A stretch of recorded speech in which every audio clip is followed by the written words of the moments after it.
From 96.6 to 102.4 FM. This is Nevis Radio.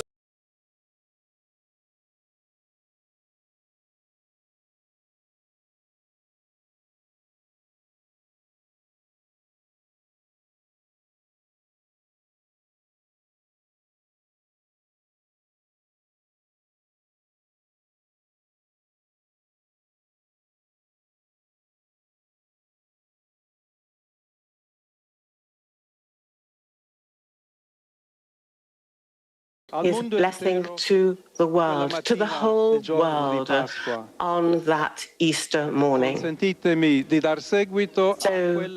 let us follow up that blessing.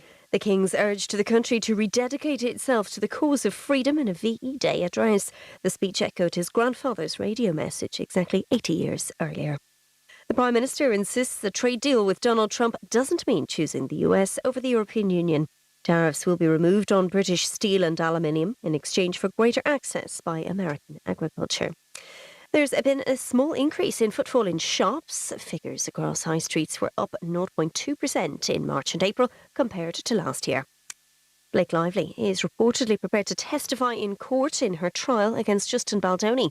He denies allegations of sexual harassment and has filed a defamation claim.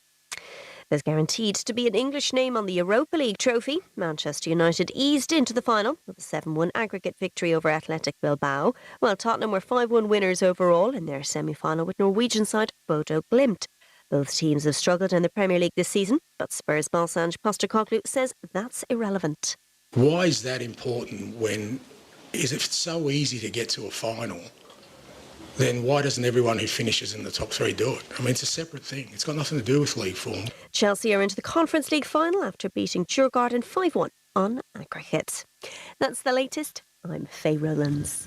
This is day 5 of the Scottish 6-day trial. So we've made it to day 5. It is the Friday, the 9th of May. Friday the 9th of May. I've got to try and remember that. It's hard, isn't it? It is difficult to know which day's which.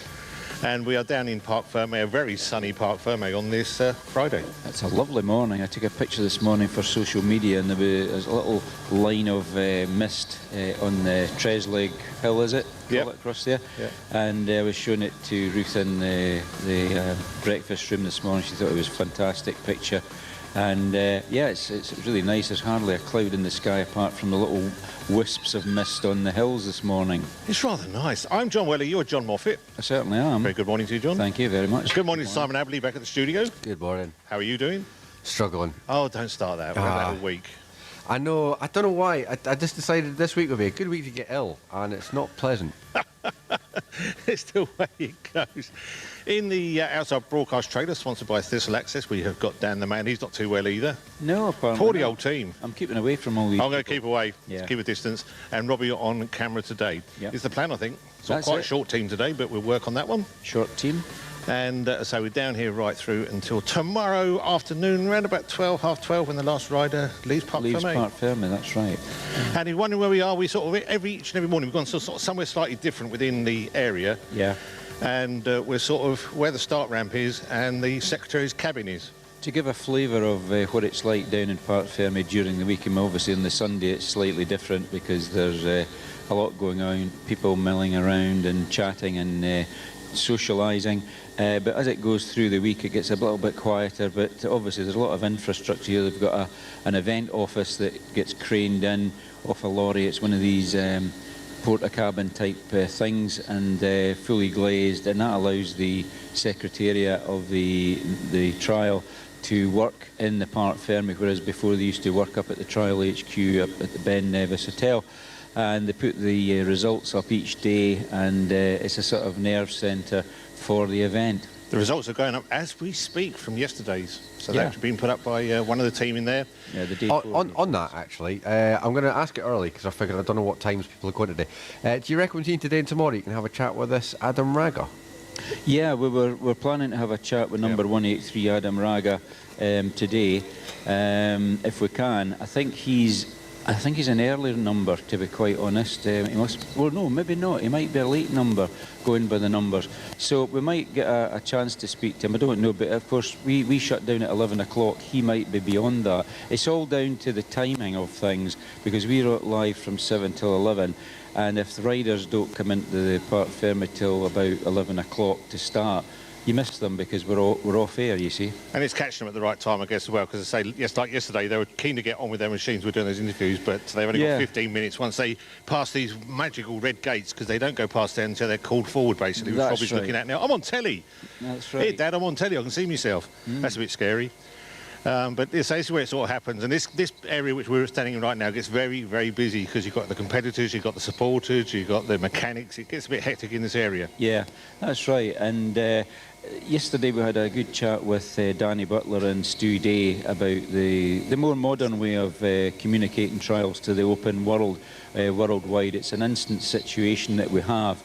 And yeah, it was very interesting to talk to them. I mean, Danny especially, because he runs Trial Tube, which is the online discussion and platform for discussion trials all over the world. He even says himself, you know, from time to time they ruffle a few feathers because of what they say and what their guests say as well. But it all goes into the huge melting point of trials information, basically. And you want to get in contact us, Si? There's many, many ways you can be interactive with us here at Nevis Radio. You do, and in terms of being instant, it's about as instant as you get. It's WhatsApp 01397 706 100. You can phone us on the same number, which again is 01397 706 100. Email the studio at studio@nevisradio.co.uk, and you can get us on Nevis Radio Official on Facebook, and you can find us on YouTube as well under Nevis Radio Official, or just look for Nevis Radio and you should find our live link, and you can see what's happening there, literally live and instant, John. Yep. Well, I've chosen a tune from Mr. John Moffey. Now I go like that and go AC/DC. Oh yeah. Yeah. It's a long way to the top, you know. Oh, was that my cue, is it? That's the cue. All right, okay.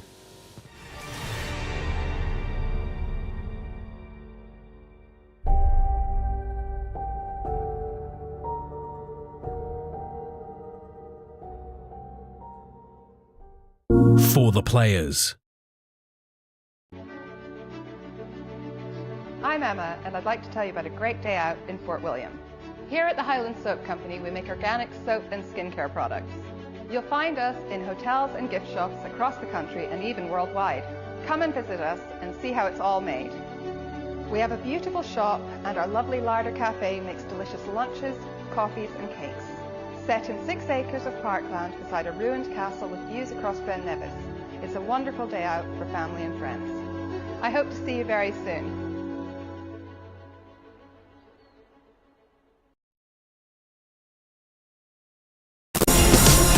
Cause you woke up in the morning with initiative to move, so I make it harder. Don't hold back.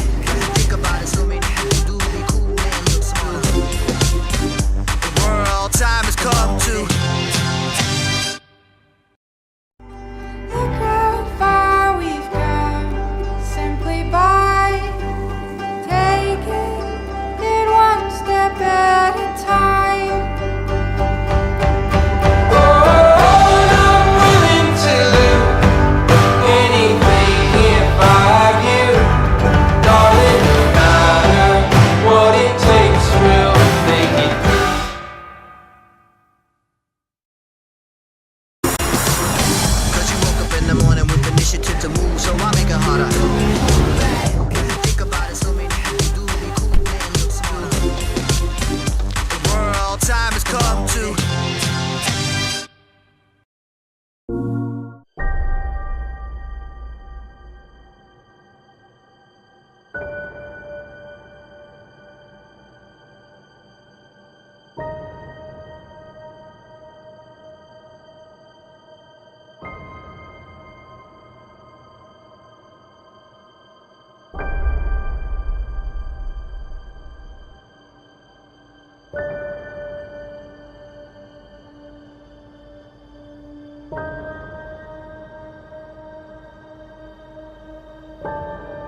for the players. I'm Emma, and I'd like to tell you about a great day out in Fort William. Here at the Highland Soap Company, we make organic soap and skincare products. You'll find us in hotels and gift shops across the country and even worldwide. Come and visit us and see how it's all made. We have a beautiful shop, and our lovely larder cafe makes delicious lunches, coffees and cakes. Set in 6 acres of parkland beside a ruined castle with views across Ben Nevis. It's a wonderful day out for family and friends. I hope to see you very soon.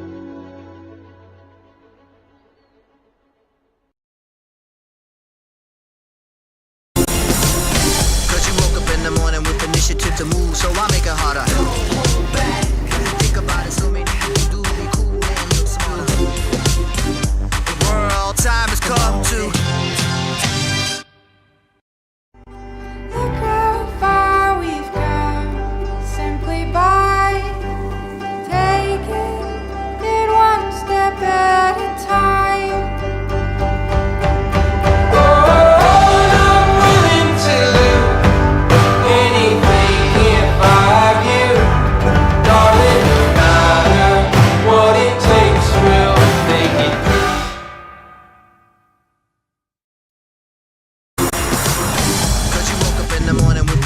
To move, so I make it harder.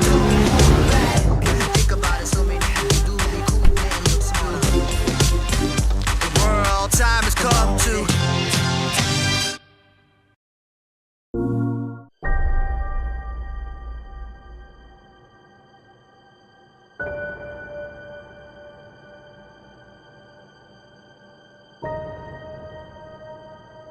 Today's weather on Nevis Radio, brought to you by Thistle Access. It's going to be a chilly start, but then turning out quite nice sunny. Some cloud developing throughout the afternoon, especially across the Outer Hebrides. Fresh southwesterly breeze in effect in the Isles, but temperature-wise getting up to 19 degrees centigrade. Currently 11 here in Parc Fermé.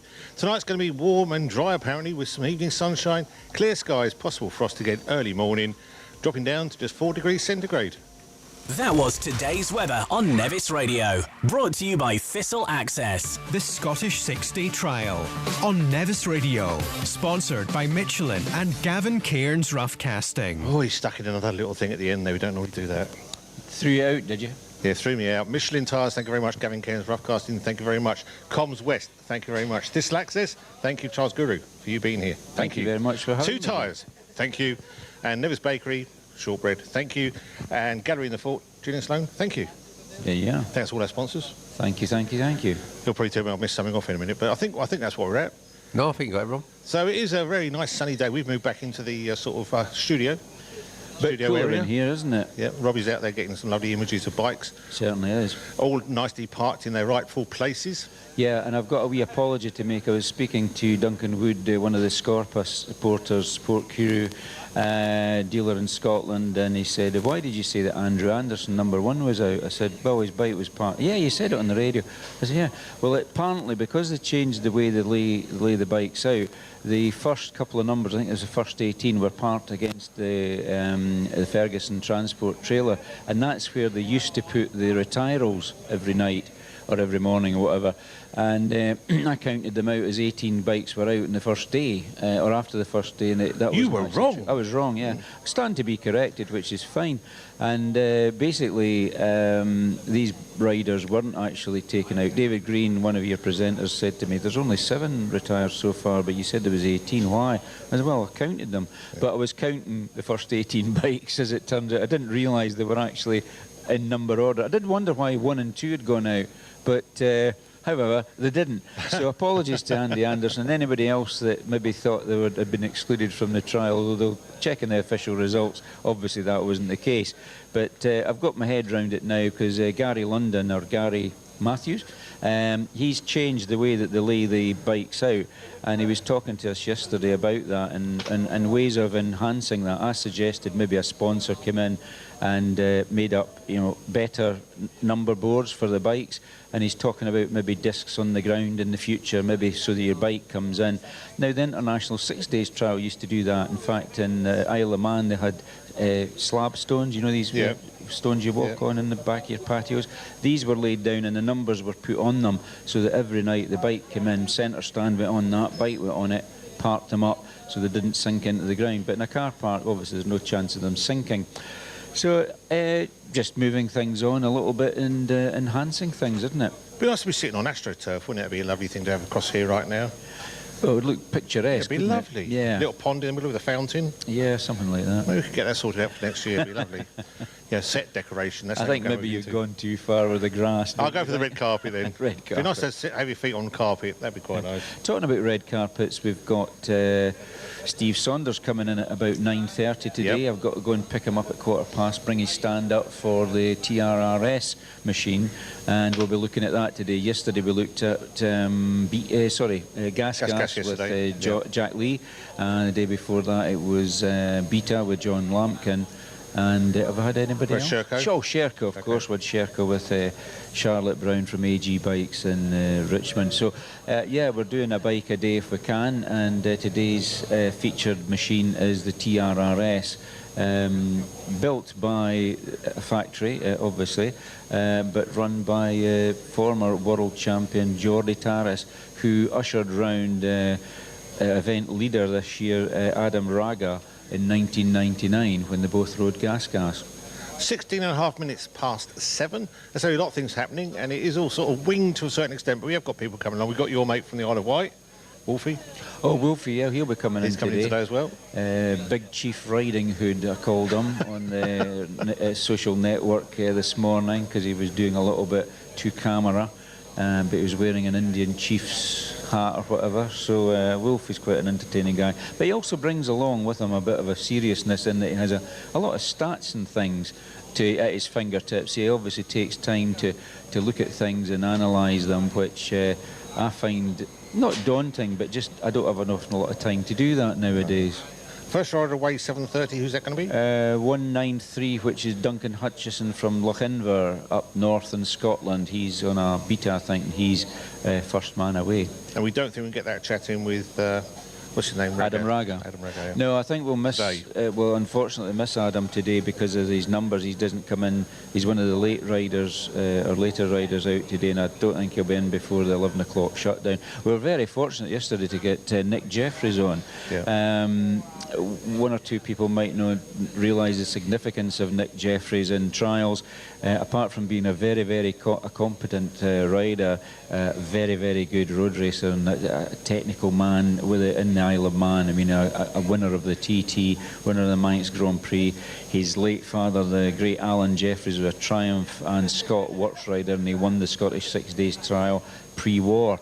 In the days where you had to do everything yourself in the event, and great family connection. Tony Jeffries, his brother, rode for Triumphs and won the TT as well, and his son, the late David Jeffries, Suzuki Works rider, also a TT winner. You know, it's like the Lampkins, isn't it? So that you've got the Jeffries family from Yorkshire, you know, dominating the sport, not only in trials but also in racing, and really fantastic.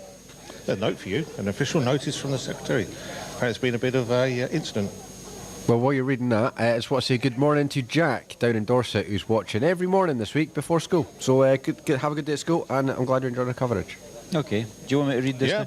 Yeah, this is an announcement I've been asked to read out. There's a Gas Enduro 300, which was unfortunately stolen overnight at the Glen Nevis camp and caravan site. So keep an eye out for a Gas Enduro 300 because it might be a bit too hot, and we're making it a bit too hot to handle. This is the second machine I've heard this week that's been stolen. I think there was a bike removed from the Ben Nevis Hotel. Yeah. So this is a second bike that's actually been stolen during the 6 days. Not a trials bike, but an Enduro 300 gas, and that went missing from the Glen Nevis camping and caravan site overnight. I guess it would help if we sort of knew colours and even, or they'd have a registration plate on it at some point, I thought. Would that help us? Yeah, probably an Enduro 300 like that, I would say, would be road registered. So it's registered with the DVLA, so the engine and frame numbers would be known. The owner would also have that on his V5C DVLA document as well. So I know that enduros do touch the public highway, and a lot of the enduro guys just have them registered anyway, so when they're testing them they can nip them along the street legally. So it's very unfortunate, but obviously there's people going around, so that's a campsite that has been invaded by light-fingered people. So let's see if we can find that bike. What normally happens is these bikes are normally pushed away quietly and loaded into a vehicle, a van normally, and then driven away. So it might be even down the A82 by now. Yeah. But obviously the police Scotland will be aware, and they'll be keeping an eye out for that today. And if you do see a Gas 300 Enduro, don't approach the owner or the rider, just report it to the police, or get it to the SSDT office so they can maybe report it to the police. I'll be honest, John, I wouldn't know what one of them looks like. Is there any I was going to say, what is the difference specific between an enduro features or anything that might stand out on it? Yeah, well, Gas go for the colours white and red, so even their enduro bikes, unless they've been re-liveried, are normally red main base colour with white right, and an enduro bike normally has gas and very big letters along the side of the bike. It looks different from a trials bike because it's one of these bikes that does have a seat. Yeah. They sit a lot higher up, a bit like a motocross bike.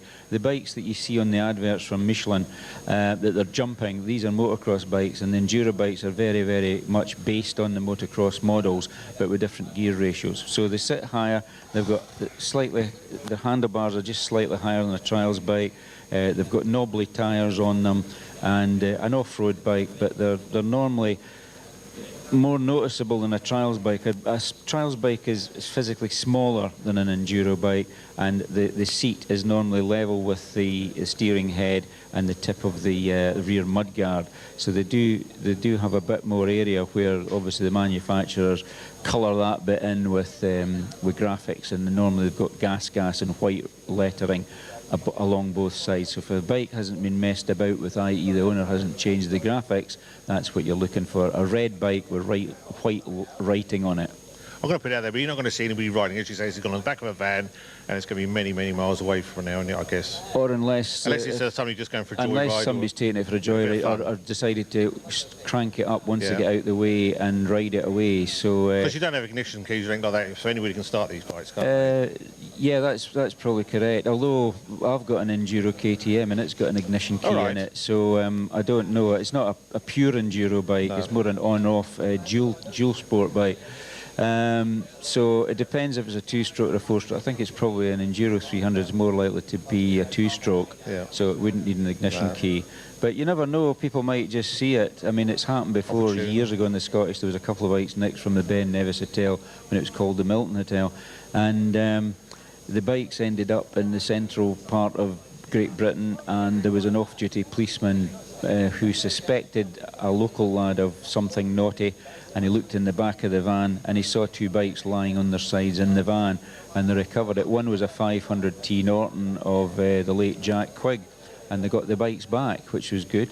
But yeah, these things happen, and it's quite a common thing at big motocross events and enduro events that somebody, just dons a pair of overalls. That's why you've got security and you've got passes for most events now, just to keep things right, to identify people. But it's like everything else with the law. The illegal guys will try and find a way of circumnavigating whatever security's about, No, real shame. Especially so it gets associated with what we're doing up here, and it shouldn't be that. No. It's probably not linked at all. I mean, I was brought up, never touch another man's motorcycle. That was the rule. Or his spanner. I was told, don't nick anybody else's spanner. No, don't touch the tools or the bikes, yeah. And don't lift the 10mm spanner. That's the one you just don't touch. No. So they were. So talking about things local, I mean, I was walking along the street there, Auchentor Road, and minding my own business. And I noticed... The street? Yeah, there's a road. And getting to here, and noticed there was swimmers in Loch Linnhe, which we were watching from the breakfast room, and I just happened to look over the barrier and see, oh, they've got wetsuits on and everything. And then this lady who was getting dried, she'd obviously been in the water with her friend, turned around and said, "Is that you, John?" And I went, yeah, it's Sharon here. Oh, hi, Sharon. Sharon Smith, local lady.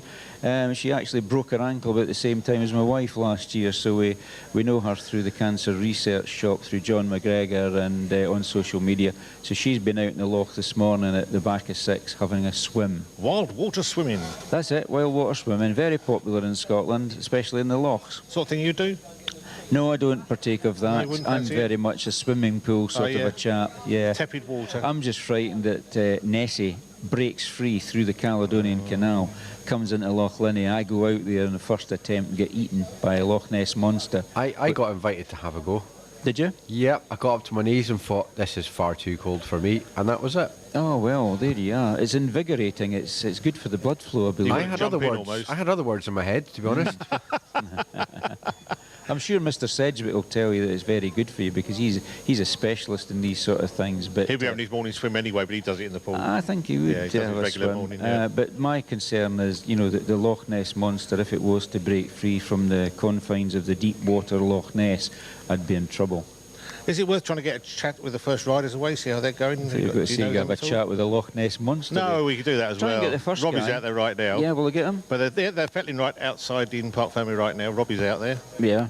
I'll see if there's can grab a rider here, number 193, Duncan Hutchison from Lochinver. You're about to get ready to go. This is not the first Scottish you've ridden in, Duncan, is it? No, I think it's my 17th. Now, we were talking about wild water swimming. I don't know if you do that, but I know you do a lot of boating. Yes, my wife does wild swimming. Yeah, I do a bit of rowing, a wee bit of rowing, aye. Now, you had an attempt to, what was it, cross the Atlantic or something at one point? Yeah, that was 2018, but I didn't quite make it, but you never know. Might do again. Of course, you weren't doing it on a beta, were you? No, that's true. Aye. Yeah. So looking forward to this morning? I am, but it'll be very slippery, so yeah, looking forward to it, aye. OK, well, that's Duncan Hutchison from Lochinver. Thanks, Duncan. Thank you, thanks, John. Cheers. See you. So Duncan's getting ready to go, and he made an attempt to cross the Atlantic a few years ago. Didn't quite make it, but we were all following him on social media. We've got another couple of riders kicking around now. I think they're actually from overseas, so I don't know if they speak English or not, but I'll ask them. Rider 202, doing maintenance. Do you speak English? Yes, a little. Where are you from and what's your name, please? Stefano from Italy. Okay. And is this your sister? No, my girlfriend. Oh, your girlfriend, right. And you're riding round together. Have you had a good time at the Scottish so far? Everything okay? Yes, everything okay. Beautiful landscape and beautiful section. Have you ridden before? No, first time. First time, great. So you maybe come back again? Yeah, for sure. Okay. Yeah. Thanks very much. I think we'd have to look that up in the programme to pronounce his surname, but we were wondering if they were related anyway, but it's boy and girlfriend. It's on screen. He's got it right. Stefano Bertolotti. Yeah. There we are. See, brilliant. It's all happening. Oh, well, we can watch this later, so that's actually excellent. Just seeing if there's anyone else coming up. These are riders coming in. That's Gary London just coming in to the Hope he passed his bike in the right place. Oh, yes. And we've got now the start officials today. I know one of them. It's wait a minute. Yes, it's Sir Fred Savage, well-known observer at the Scottish 6 Days, previous rider at the Scottish back in the days of Fantic. If you get up there, can we have a look at the sort of PDA they're using to scan the timings at the front of the bikes before they sort of start? Is that possible, John, do you reckon? I think so, yeah. We're just got a coming couple of minutes. We can actually see them in action as well. Actually see how it all works. I'm just trying to see which one actually has the... who's got the scanner? Who's got the scanner? This Observer 78 here has got the scanning device. You might be able to just nip up there and take a few shots of it. It's a handheld unit, a bit like a mobile phone, and that just gets swiped in front of the rider's front number board, and that indicates to them, it starts the whole system that records the bike. You can see that. He's got that there. And when Duncan gets up on the start ramp, he will have his number plate, the 193, scanned. There must be a chip attached to the number board, and that starts the whole process. Because this is the second year of doing this fully, isn't it? Pardon? This is the second year of doing this system. Yeah, that's right. It's the second year they've actually been doing this to my knowledge, anyway, yeah. So we're just getting ready for the start. Duncan's having a word with Fred Savage. I added the Sir bit in as a joke, of course, because when they read this back later on, view it later on. But Fred's been very, very active as an observer for many years. Oh, I don't know what I'm picking up there. I don't know what you're up there. Picking up something else. Here we go then, up on the ramp. Yep, there he goes, up to the start. That's them swiping the number plate now. And that's going to some computer somewhere. A wee Roger beep to say that it's captured the information. Beep. Yeah. Beep. Has a can of beans he's just bought, you know that. Is that right? Yeah. He's bought his groceries. We'll get a bit of feedback from here somewhere. Not had that before. Yeah. There are. Don't know why. So it's 7:30. First kick, are we going? Must be just about time to kick that machine. Is the scanner not working? Ooh. No. Well, he's cleaning the number board a bit more, but I don't know if that'll make any difference. Technical issues. Well, I'm glad it's just not us. He's been allowed to kick the bike over, so he must have recorded it. There we go. Yeah, first time. And that is first rider away on this Friday. Yeah, Duncan Hutchison from Lochinver. Mr. Moffat, have you got a tune you'd like played first thing? Put you on the spot. Put me on the spot. A tune, a nice tune. What could I pick? Yeah, one by Kim Wilde. She's an old popular artiste. Oh, I don't mean old. I mean she is. She's well, she's not a teenager young anymore. chick anymore, but she's still out there performing new album out right now. Yeah, I'm just trying to think which one would be a good one. Not Kids in America. Checkered Love. Four-letter word. No, Checkered Love's quite a good one, isn't it? Checkered Love. A nice driving tune, do you think? It works. Oh, that'll do me. Right, Si's looking for it. We can do that. Come back, we'll have a look at the route for today and take it from there. Okay, sounds like a plan.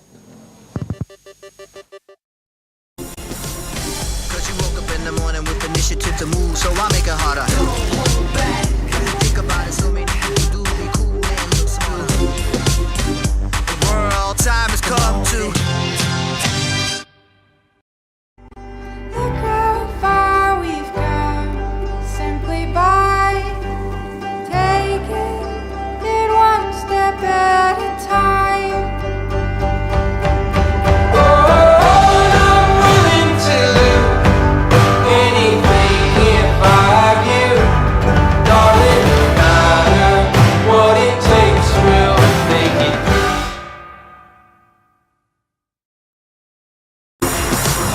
Cause you woke up in the morning with initiative to move, so I make it harder. Think about it, so many people do be cool and look smooth. The world time has come to.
For the players. I'm Emma, and I'd like to tell you about a great day out in Fort William. Here at the Highland Soap Company, we make organic soap and skincare products. You'll find us in hotels and gift shops across the country and even worldwide. Come and visit us and see how it's all made. We have a beautiful shop, and our lovely larder cafe makes delicious lunches, coffees and cakes. Set in 6 acres of parkland beside a ruined castle with views across Ben Nevis, it's a wonderful day out for family and friends. I hope to see you very soon.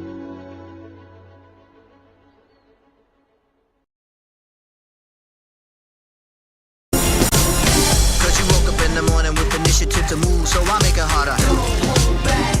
Think about it, so many people do be cool and look smooth. The world time has come to. Look how far we've come, simply by taking it one step at a time.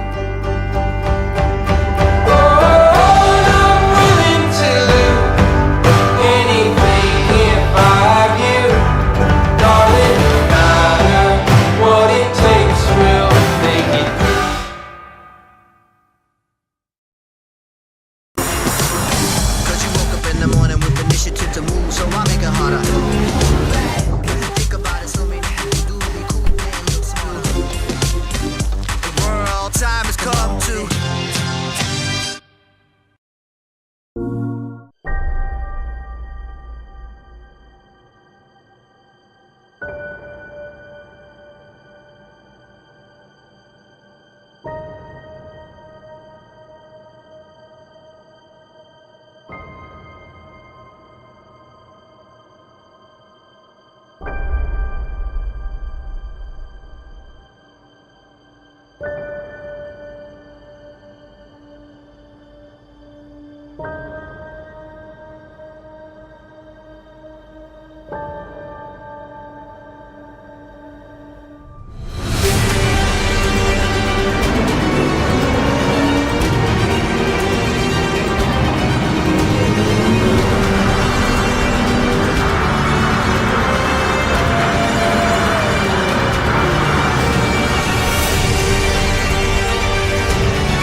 For the players. I'm Emma, and I'd like to tell you about a great day out in Fort William.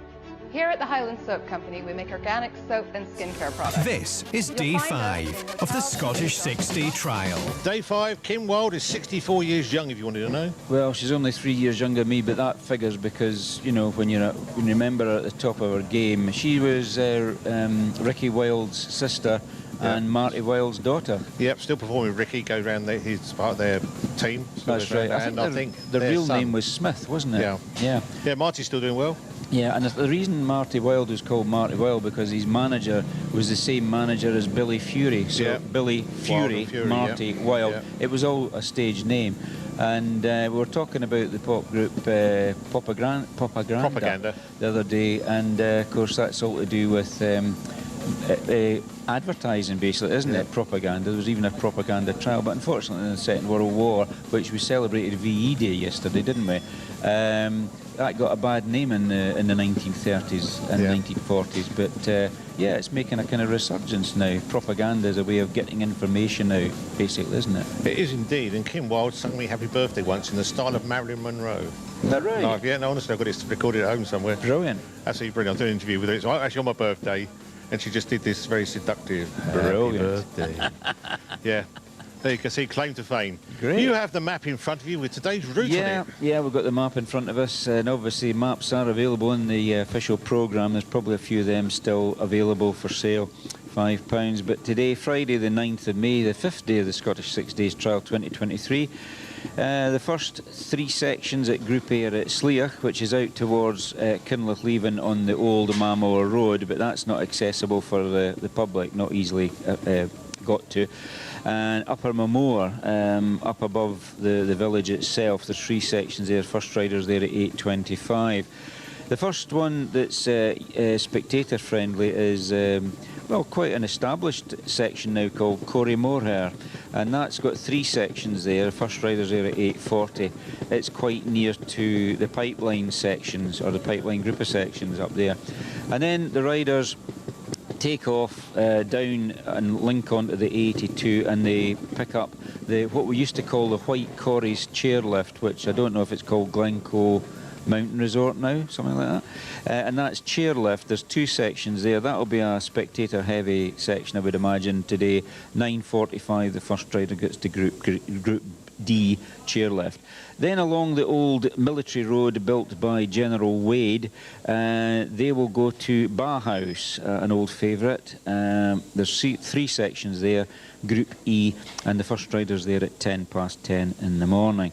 Then they go down, making for Glasgow, but not quite as far as Glasgow. They go down the road a bit, into the lunch check, and then over to Gorton, which is a 3 sub group of sections, Group F, and the first rider will be there at 11:20, but I think you enter it by a different road from the 82, of course. And then they go across the moors. There's 3 groups, G, H and I, that are non-accessible: Corrie, Buch, Dunnan and Carrour. Well, Carrour is on the Carrour Estate, and that's where the trains used to pick up stragglers in the olden days when, like say, Matt Pedon's 348 Monteza Sparks went. He managed to flag down the train, put the bike in the train and got a lift to Fort William. I don't know if that would happen now, and I don't know if it passes by the railway, but certainly first rider at Carrour at 1300 hours or 1 o'clock. But then round to the old favourite, the hamlet of Ferset. Now, Ferset has got 5 sections. It's always a very popular section.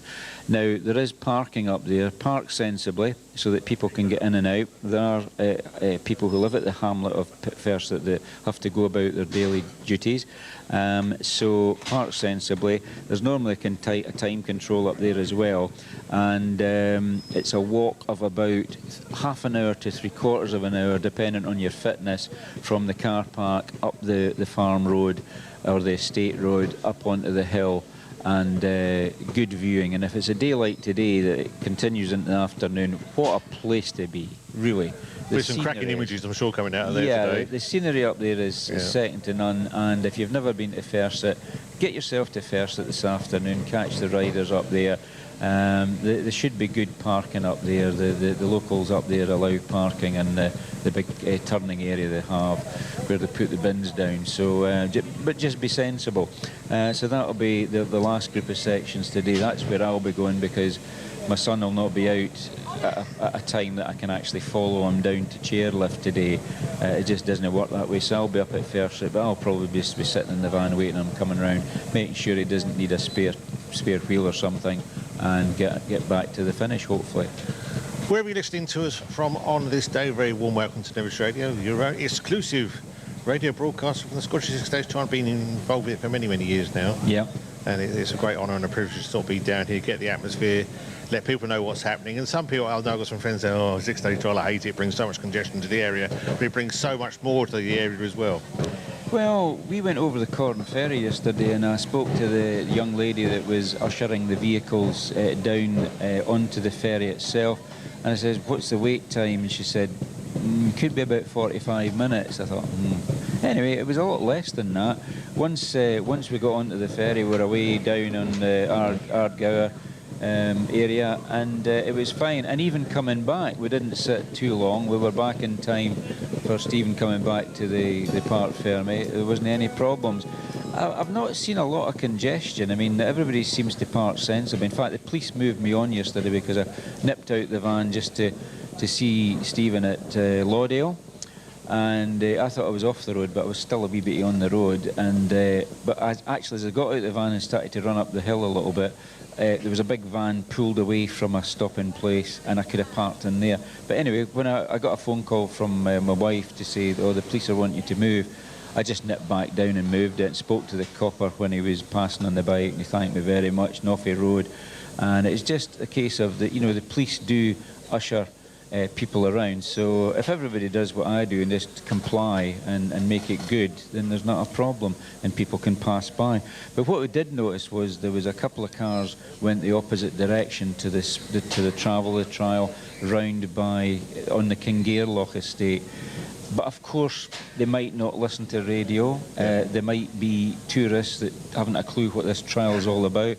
But I tried to explain to this chap in a big Volvo that, look, there's about 10 vans coming behind me. You're going to have hassle if you go round the other way. No, there's only, this guy jumped out the back. There's only 2 vans behind you. You'll be all right, mate. You pull in. I said, oh, I'm quite happy to pull in. But I was indicating to him to pull in, let the 10 vehicles that I knew were coming down. Yeah. But that's just knowledge, but he just wouldn't take it. So I thought, oh, have it your way. You're going to get stuck, because there's a bit of that road that is really quite treacherous. There was a minibus went off it a few years ago, and it landed in the trees because the driver, it was a whole lot of school kids, must have got a terrible fright. They landed up against a tree and it kind of wrote the van off because it was twisted. Now you meet a couple of vehicles, big vehicles coming down the way, and you've got to reverse over that. It's bad enough driving forward, but when you've got to reverse, I'm quite good at reverse and always have been. But that's the problem. Not everybody knows it's here, and it's the people you take by surprise. What are they doing here? I mean, I'm out having a wee run round in my car, which is perfectly fine. But when people try to explain to you, look, and I actually stopped a guy in a big red Jeep. I said, do you have to go up this way? Not really, no. I said, I would go the other way because you just got to have hassle. And he went, right, fine. He did a 3-point turn and he followed me down, and the next thing I saw him at the Parc Fermé. So I don't know where he was going. So that was it. I think he just had enough and thought, nah, we'll go another day and that's it. But it's only 1 day a year. It's not 6 days of the same thing. And OK, they come out the West End car park, Parc Fermé, every morning, but that's about it. They go different directions during the week, and that's what keeps it right. Looking at the riders list, there's a lot of riders from Catalonia. Whereabouts is that? Is that Spain? Well, yeah, fundamentally it's Spain, but it's a bit like if you call a Catalan a Spaniard, it's a bit like calling an Englishman a Scotsman, you know, or vice versa. It's a regional Spain, is it? It's a regional part of Spain, and it actually tried to get independence for Spain, and they were looking very closely when Scotland had its referendum some many years ago. So it's a bit like that, yeah. But Carlos Casas, if you think of Spain and think of Barcelona, Barcelona's in Catalonia, basically, whereas Madrid is central Spain, so that's the big difference there. But of course, a big contingent from them this year, looking at the list. Yeah, well, there always is. I mean, Carlos Casas, I can't remember his number now, but Carlos, in 2002 when I was secretary, I dubbed him the the Scottish 6 Days Spanish ambassador, or Spanish and Catalan ambassador, because he had ridden this trial in 1979, I think it was, or 78, his first trial, I think it was 78 or 79, and he's come back just about every year. He had a wee bit of a gap because of business pressures, and he came back every year, and of course what he does is he goes back, the Spanish, what's this 6 days trial really like? Oh, you must ride it, you must ride, this is the greatest trial in the world, you know, and of course he'll show them the pictures when it's sunny like this, and they'll think, oh, that'll be a doddle, that'll be good, 6 days on the bike. And of course he brings, every year there's riders come over, and I think basically a lot of it is down to Carlos doing the propaganda bit, spreading the word of the Scottish, and it's continued on for years and years, and long may it continue. So there are a number of riders now. They have actually put them down as Catalans now, rather than just putting them all down as Spain, Spain, Spain. Yeah, no, I was just looking down, because if you get the programme, you get a list of all the riders and their numbers and that, and they seem to block certain countries together. Is that deliberate so they can sort of ride together? Sometimes, yeah. I mean, you actually can, on the entry form, I think you can actually specify if you want to ride beside somebody. So it's not a random draw as such? No, well, there's a bit more science goes there into is a ballot, but then if you're through the ballot and your mate's got through the ballot, the secretariat then look through it and say, OK, let's say, for example, Stephen Moffat wants to ride round with Daniel Lamont, and Darren Kennedy wants to ride on. And they try to sort of group them together, because it makes it a lot easier for the followers if your rider is all in the same group. Yeah, because generally they're together and the families will know each other. And well, there is that. And you can put spares in your van for your mate if you can't get down to a certain area or whatever. But, you know, some club members don't want to ride with their club member colleagues. They want to ride with mates from maybe down south. So you do get these anomalies as well. And with the club members, and also you've got the more pro ones, they sort of split them up and intersperse. I know you spoke this on the day one, we were talking about how it's done. But, you know, you've got the pro riders, which are... Yeah. they've got more chance of doing well than the club members. That's right, but of course it rotates every day. There's a kind of 5 days turnaround of who's obviously first, so it makes it a bit more of a level playing field, so you're not getting the same rider like number one going all the slippery sections all week. So what they also have to do is keep to the fore is there's 88 newcomers who don't know their way around here, and you've got to sort of split the newcomers up into groups so that they're going round and they're not actually leading the group. You don't want a newcomer technically out front. You want them in the middle of the group, and there's a group of sort of 50 riders per day.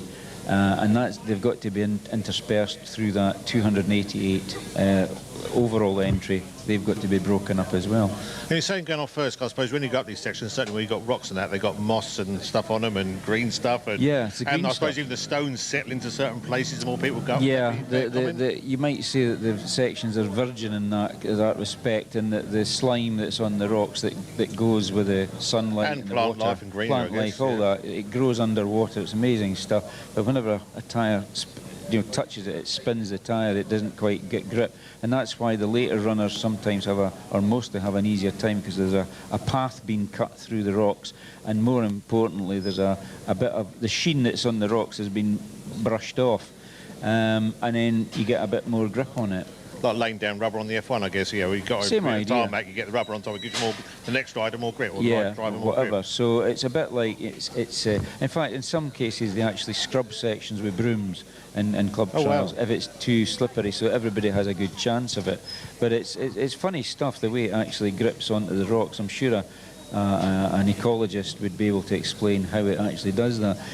Take a barnacles on the boat. Yeah. Barnacles. The young barnacle actually puts out an oily deposit which attaches itself and attaches the barnacle to a boat. Then it uses almost like super glue, a quick drying cement. That's why when you see people working on boats and yachts, they've got scrapers trying to get these barnacles off, and it still leaves a mark. And it's cement manufacturers have been trying for years to figure out that formula, the formula for that, because it's a really sticky substance. To anything. And it bonds on, and it goes like quick drying cement. Yeah, incredible stuff. There you go. What do we come to? 8 minutes to 8. Side back at the studio. Yeah, pretty much. I could do getting some adverts done. I thought you might. And I'm guessing, really, at this point, I could probably run a tune to the news. Well, do you want to pick a tune and sort that out then? Yeah, I can do that. I say before we do that, I do have a couple of questions here, but we'll come to them after the news. All right. Some serious, some not so serious, but we'll go through them all. And our socials again? Just give them out. Best way is WhatsApp, 01397 706 100. No cost apart from any data you may use on your plan.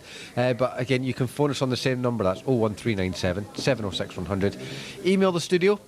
studio@nevisradio.co.uk. Find us on Facebook at Nevis Radio Official, or quite simply go on YouTube and type in Nevis Radio. You'll find us there, and give us a wee like and a subscribe on our channel at Nevis Radio Official on YouTube as well. And you can record a message on WhatsApp as well. So you've got a question for John or anybody else, then actually record it, get yourself heard on the radio. Yeah, you can send it in a wee voice note. Dedication, a little voice note on there. We can do a wee voice note. I like that. Be good. Be good to hear from you, or any good wishes you want to send anybody. Indeed. And you want us to catch up with certain riders, you can use the numbers. We'll try and work out where they are in the running order, because it does change each and every day, and we're sort of round about the 220s at the moment, what we're looking at.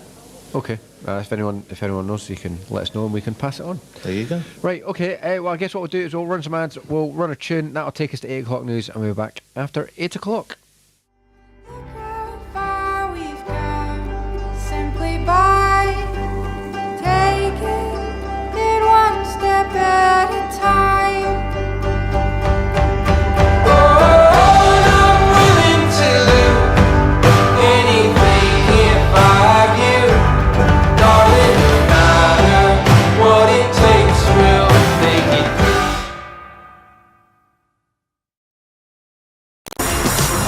Cause you woke up in the morning with initiative to move, so I make it harder. Think about it, so many people do be cool and look smooth. The world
For the players.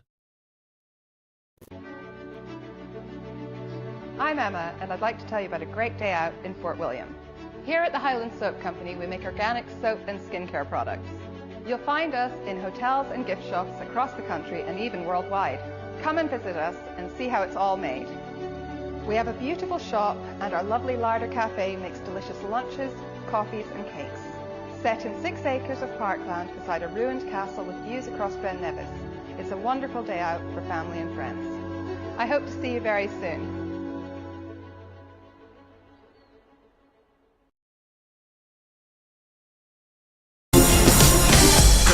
In the morning with initiative to move, so I make it harder. Hold back, think about it, so many people do be cool and look smart.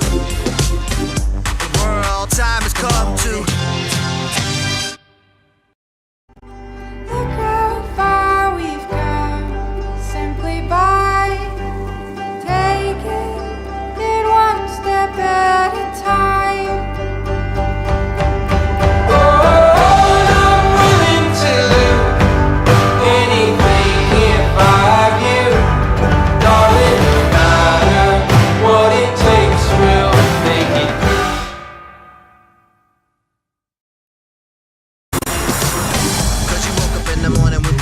To move, so I make it harder. Think about it, so many people do be cool and look smart. The world time has come to.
For the players. I'm Emma, and I'd like to tell you about a great day out in Fort William. Here at the Highland Soap Company, we make organic soap and skincare products. You'll find us in hotels and gift shops across the country and even worldwide. Come and visit us and see how it's all made. We have a beautiful shop, and our lovely larder cafe makes delicious lunches, coffees and cakes. Set in 6 acres of parkland beside a ruined castle with views across Ben Nevis. It's a wonderful day out for family and friends. I hope to see you very soon.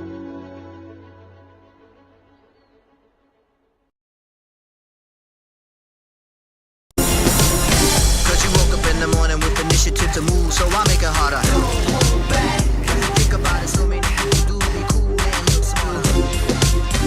The world time has come to.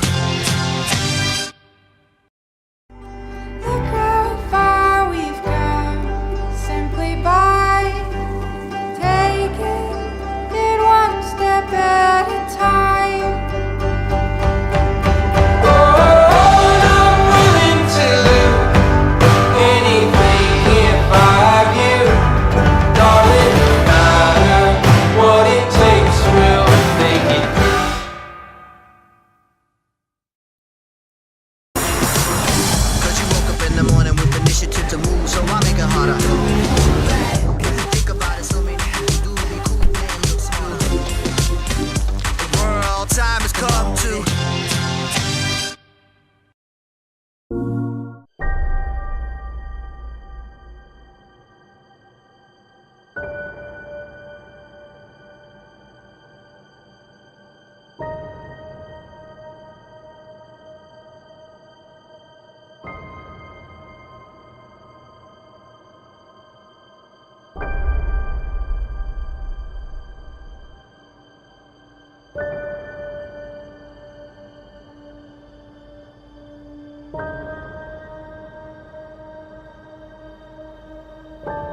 for the players. I'm Emma, and I'd like to tell you about a great day out in Fort William. Here at the Highland Soap Company, we make organic soap and skincare products. You'll find us in hotels and gift shops across the country and even worldwide.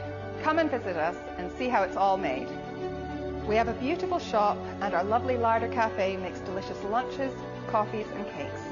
Set in 6 acres of parkland beside a ruined castle with views across Ben Nevis. It's a wonderful day out for family and friends. I hope to see you very soon.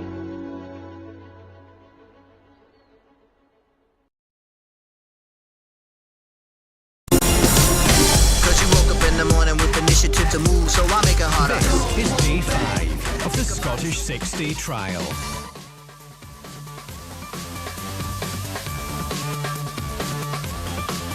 Are you guys just not paying attention here? And where are you?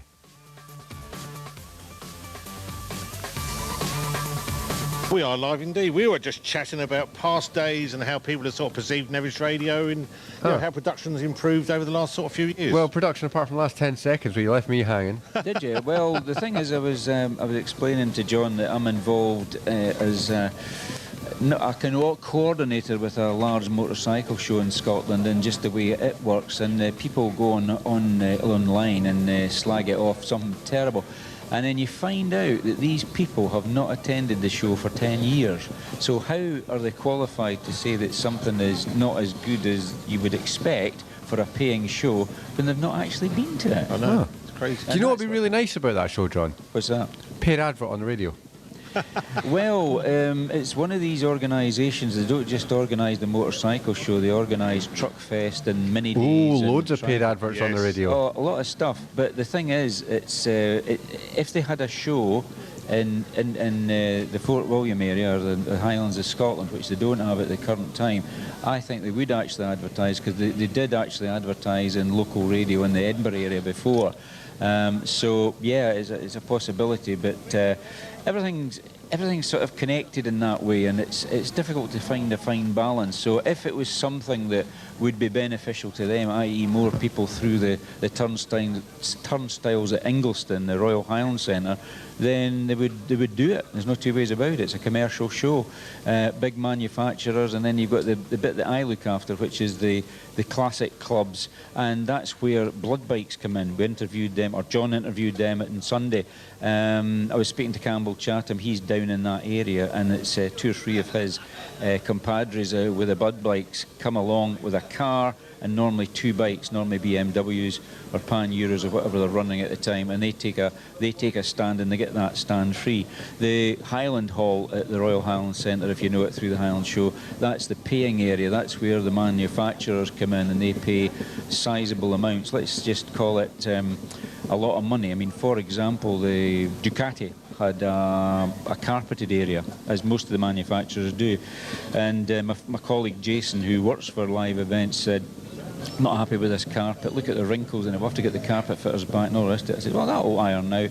I said, it's just a bit of carpet. He said, £3,000 of carpet has got to be laid flat. That was just the carpet, that wasn't the hire of the stand, right? So you're talking about £3,000 for the carpet alone, and people don't understand that. They don't understand how much things cost. I mean, to hire the Royal Highland Centre for 2 full days of a show is 5 zeros at least at the end, minimum, isn't it? I guess my advert price just went up for that one then, didn't it? Oh, maybe. Well, but of course they've got to make a living out of it, because you've got a team of people that come up every year to lay that stand, that show on, and it takes a whole week to get it prepared. I mean, I'm down there for 5 nights.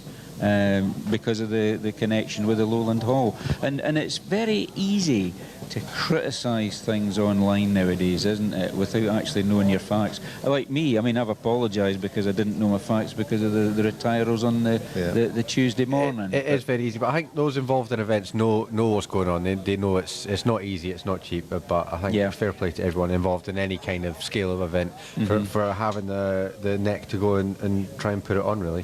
Well, people have said before that someone else should put on the show down at Ingliston, and well, I hope they've got deep pockets, that's all I can say, because I've seen figures on it and I'm going, wow, that's a lot of money.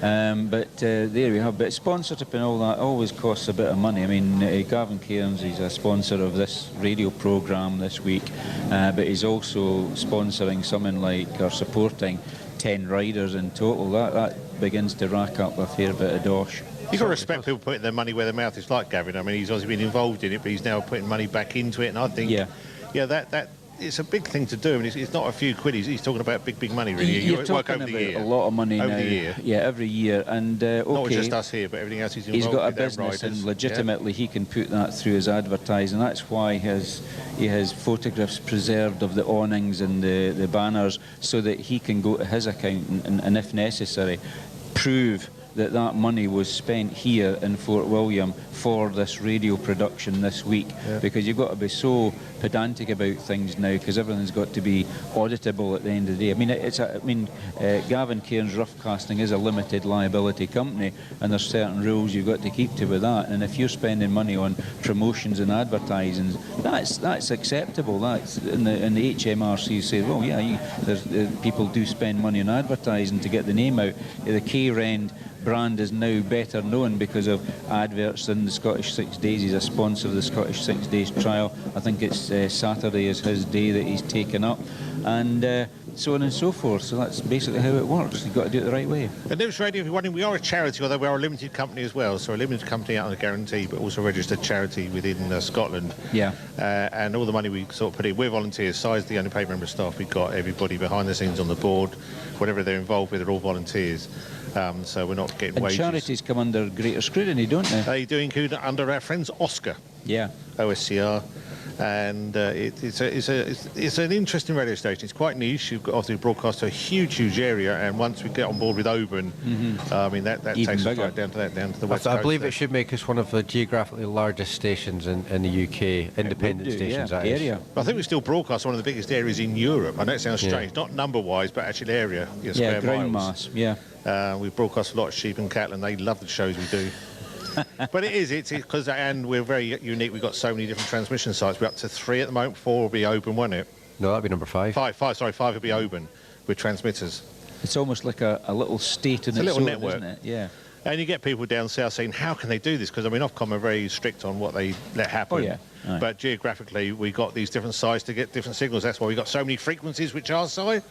96.6, 97.0, 102.3 and 102.4, and soon to be 103.3. There you go. Is that the Oban one? That's the Oban one. And I say that is coming online very soon, we hope. Just waiting for a key, really, to get in the cupboard. That's all I need. Well, the thing is that for next year, 2026, all going well, Nevis Radio is back covering the Scottish 6 Days. I mean, down in the Appin area, that's more towards Oban, isn't it? So I noticed when you go round a corner, when you're driving down to Kinlochleven, it sort of jumps up a bit. You can actually hear it a bit. Our signal jumps to a different area, different area, you see. So, I mean, I remember a few years ago we were sort of wringing our hands because there was no transmission in Kinlochleven at that time, wasn't there? There was some kind of technical issue. But that's all been resolved, and it's great. And you mentioned Glencoe Mansion Resort. We've got a transmitter up there as well. Oh, right, So at the top there, up where the hut is. Where they're going to Chairlock. Where they're going to be today. While. Yeah, they'll be coming in at 8:20. Oh no, not 8:25. 9:45. The first rider will be there at your transmitter, basically. But we are obviously thanks to all these landowners for letting us have gear up there and have free access up to it as well, including up the pipes behind us, which is our main transmission site. It's a network. It's interesting. Talking of landowners, you should have Jonathon with you at some point today, I believe. Yeah, from Jahama. Yeah. Oh yes. That'd be good. Catch up with them. I've heard of the gentleman. I don't think I've actually met him. Jonathan's a good guy. He's very chatty. You've been working with him, haven't you? Yeah. Talking about stuff. So that's coming up. Talking of people being chatty, I've got quite a lot of interaction going on here, just to catch up on. I got Karen listening saying, there's a lady out there, oh no, sorry, I've got that wrong. A lady with the sweets for all the riders, lifesaver for all, her name's Karen, so a big thank you to her for handing out sweets. Good. Did you get a chat with Fred Savage? I didn't get a chat with Fred Savage, but I probably could try and grab him. Joan's asking on the emails if you could do that. That would be cool. It isn't Joan Westbrook, is it? That would be the one. Of course it's Joan Westbrook. We've also got Trials Alan asking if you're DJing at the after party on Saturday. No. My question is, have you got an invite? No. Neither are we. What's going on here? A trials party, is there such a thing? Is that a disco? So. I've not been at a disco for a while. You had a pre-event party you were invited to. Yeah. Yeah. Where's the after party? Roast beef, wasn't it? Yorkshire. Oh, it was lovely. It was good, that. See, the whole lot. Rob's watching and listening, so good morning, Rob. And is that our Rob? Yeah, and we've got a bit more of a question for you. I'm hoping you can answer it. Brian Harrison's watching, asking about thoughts on Adam's dab. Surely a foot down and front wheel stopped should be a 5. Probably technically it should be, but I haven't seen any social media videos to indicate that, so I haven't been watching, to be quite honest. I'm going across the car park now, or the Parc Fermé, to try and catch a rider if I can. Just preparing his bike, maybe catch him for 2 seconds. Rider 242, George Edivian, is that right? Yes. Yeah, George, now you're from the southwest area of the United Kingdom, aren't you? Yes, Cornwall. Yeah, pretty far south. Yeah, it's a good 12-hour drive for us. Now, I was speaking to one of your compadres, John MacDonald of SW Trials, and previously also the Twin Shock shop, that correct? Yes, yeah, they've helped us out quite a lot. They're good to us boys. Yeah. Now, they're obviously keeping things going now, but in not too distant past, there was a gentleman that's highly regarded in the sport who his trade was making things, an engineering company down in Yeovil. I think you know who I'm talking about. Yes, Mr. Sarton, he was from Talon. He was the person who got me here in the first place in the late 90s. He encouraged a free entry to get some lads from the southwest here, and yeah, that was quite an expensive week for me because I'm here every year since. But I think it was probably an expensive week or more for George Sarton, wasn't it? Yes, it was actually, because he still helps us out to this day, which is very kind of him. Yeah, he's retired now. He sold the business to his son Rob, and I believe that Rob's now sold on to another group of companies. And but they're still making sprockets for motorcycles, the Talon brand. Yeah, they are. But he tends to help us out more with a nice meal and some beers these days. It's probably gone down well, better than a set of sprockets. Yeah, definitely. Yeah. Much more helpful. I think the Southwest boys would probably like to thank George. Could you do it on their behalf? Oh, definitely, yeah. I mean, without his help, it would have, especially in the early days, it was the difference of being able to afford it or not afford it, because he paid our entries and gave us sprockets, and yeah, very big help. So you would say that George Sarton and Talon were proper sponsors? Oh, very much so. Yeah.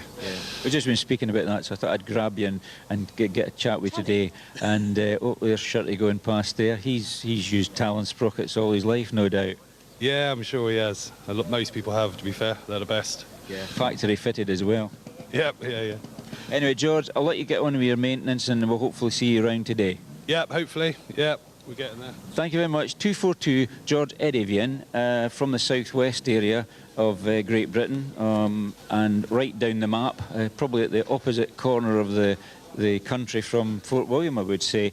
But yeah, George Sarton, who was a sponsor of the Scottish 6 Days Trial, he always took a daily sponsor when he was the chief in charge of his company Talon Engineering down in Yeovil. In Somerset, and yeah, we were talking about George yesterday, John MacDonald and I, and he was saying, you know, I don't think people realise the amount of money he basically poured in to the Scottish 6 Days, not just as a sponsor of the trial itself, but sponsors of individual riders. And as you heard George say, confirmed, he got a lot of guys up in the sort of mid to late 1990s from that part of the country, and paid all their entries, and then other stuff besides that. You know, if they needed sprockets, it was just, right, what size do you need? There you go. And I've still got a couple of Talon umbrellas that George gave me. He was very, very kind to everybody, and he actually introduced me to one of the grass track heroes as well, Lou Coffin, at the Telford show one year. Now, a man I'd read about since I was a small boy, and I thought, this guy can ride a motorcycle, and I sort of realised who he's with, and he says, oh, you don't know Lou? Lou, this is John Moffat, and introduced me, and we had a good chat, and just a fantastic character, and he's still up here at the Scottish 6 Days spectating. Yeah. It's amazing, absolutely amazing. Well, I guess we ought to do the weather and a tune and an ad break. Yeah, we can do that. What tune do you want? Dan can choose if you can type you something very quickly or let you know. I know you're talking over there. Oh, you want me to do that while you're doing the weather? Yeah, we do that very quickly while I do the weather. Challenge, isn't it? We've got local news coming at 8:30. David Sedgwick for Thought of the Day, 8:45 to be live down in the car park with us. Looking forward to that very, very much. So a few chats between now and 11 with Nevis Radio. Okay. Today's weather on Nevis Radio, brought to you by Thistle Access. A rather nice day in Fort William. Sunny start, some cloud developing throughout the afternoon, especially across the Outer Hebrides. Occasionally fresh southwesterly breezes affecting the Isles. Maximum temperature across the area at 19 degrees centigrade. Tonight's going to stay dry with some late evening sunshine, often clear skies. Possible frost temperature-wise dropping down to 4 degrees centigrade. That was today's weather on Nevis Radio. It's a wonderful day out for family and friends. I hope to see you very soon.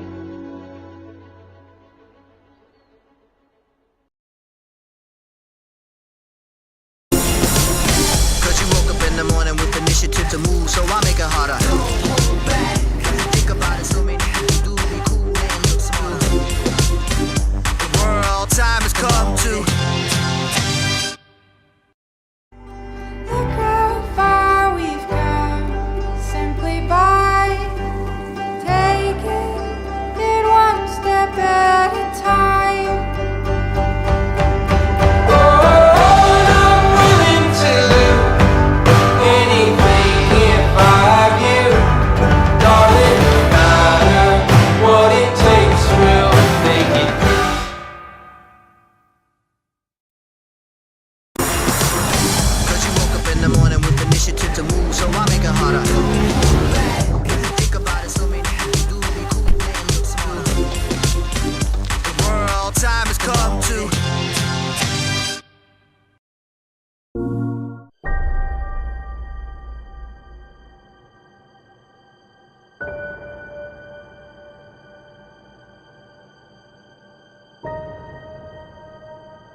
For the players. I'm Emma, and I'd like to tell you about a great day out in Fort William. Here at the Highland Soap Company, we make organic soap and skincare products. You'll find us in hotels and gift shops across the country and even worldwide. Come and visit us and see how it's all made. We have a beautiful shop, and our lovely larder cafe makes delicious lunches, coffees and cakes. Set in 6 acres of parkland beside a ruined castle with views across Ben Nevis. It's a wonderful day out for family and friends. I hope to see you very soon.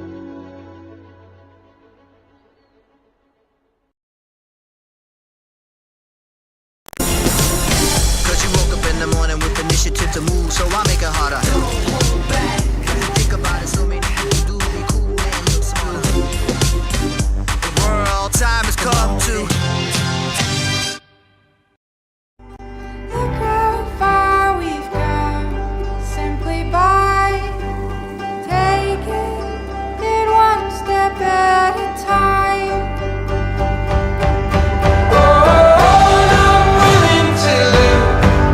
Anything if I have you.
for the players. I'm Emma, and I'd like to tell you about a great day out in Fort William. Here at the Highland Soap Company, we make organic soap and skincare products. You'll find us in hotels and gift shops across the country and even worldwide. Come and visit us and see how it's all made. We have a beautiful shop, and our lovely larder cafe makes delicious lunches, coffees and cakes. Set in 6 acres of parkland beside a ruined castle with views across Ben Nevis. It's a wonderful day out for family and friends. I hope to see you very soon.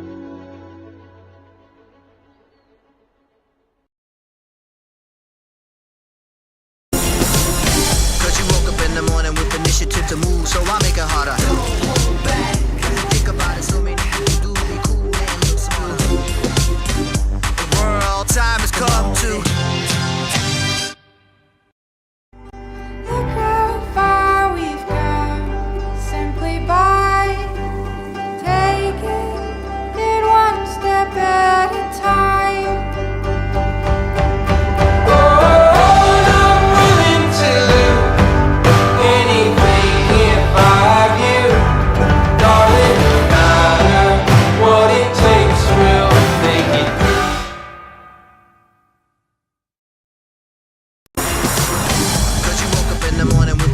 To move, so I make it harder. Think about it, so many things do be cool and look smooth. The world time has come to. It's day 5 of the Scottish 6-day trial. Just gone 24 minutes past 8 on day 5. It is a gorgeous, gorgeous sunny day here, looking across Loch Linney up to the hills. And Mr. Moffat, you are joined by a gentleman which Miss Jean Westbrook will be very pleased with. Joan Westbrook. Joan yeah, Westbrook, sorry, yeah, Joan. Joan wanted us to interview you today. It's Fred Savage. Now, Fred, you've been coming up to the Fort William area for many, many years, but you started off as would it be a spectator, then a rider? How did it come about? Well, good morning, John. Thank you for giving me the opportunity to say a few words. So my experience started when I was in my late teens, and some older members of the West Essex Motorcycle Club asked would I like to join them as an observing team at the Scottish 6-day trial. And it was a revelation for me as a boy from the southeast. I'd never been north of Watford before I came to Scotland, and I can say without, I hope I don't sound over sentimental, but the landscape and the area and the event, I absolutely fell in love with it. Yeah. And I observed for a number of years until I felt capable of having a ride. An association with a close friend. We shook hands to do the Scottish just once. But unfortunately, fell into the routine of doing it a fair number of years after. Having put a lot of effort into riding. Yeah. Having been an observer previously, we felt we'd like to give something back to the event that had given us so much pleasure. So I think if you look around you and see who I'm with, you know, our observing team carries with it hundreds of years of experience. We're all old boys now, but we continue to come back. Who's on your team this year, Fred? Okay, so I'm in the company of a gentleman called Mark Maynell, who I rode each and every one of my Scottishes with, and we're friends before we were married, when we were married, when we had children, and now we're drifting well into the areas of retirement age. Peter Churchill, a very close friend, and Martin Adams, a friend from way, way back at the West Essex Club. We used to ride in trials and ventured into nationals as a team of lads from Essex that wanted to push the boat out a little bit as far as trials experience was concerned. Yeah. Is the West Essex Club, is that the one that's got a stag's head as its emblem? That's correct, yeah. Now, that has a link with a chap that I did an article on, the late, great Don Smith. Oh, most certainly, yeah. Don was president of the West Essex Motorcycle Club and would attend club meetings. We'd have a charitable auction every year, and Don was a fantastic raconteur and would have the room in absolute rolling about in laughter. Yeah, the man was extraordinary in many respects, and I would say that he was very approachable, no airs and graces, and of course he ran trial schools. He was very talented in that department, and I think as a man from the southeast to achieve the status and the level of achievement that he achieved on a global scale was very special indeed. Yeah, he actually used the stag's head on a bike that he built in 1970 to break the deal from Monteza to go eventually to Kawasaki. It took a long time to do that, but his Don Smith Stag Mark 1 still exists in the hands of Mike Watts down south. And we've always wondered if it was a Scottish connection with the Stag's Head, but it wasn't. It was the West Essex Club motif. Well, West Essex Motorcycle Club met at the village hall in a place called High Beach. All right.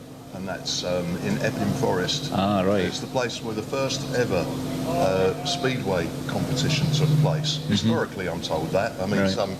In the UK, it may have been taking place elsewhere in the world, but yeah, that was synonymous with that particular activity.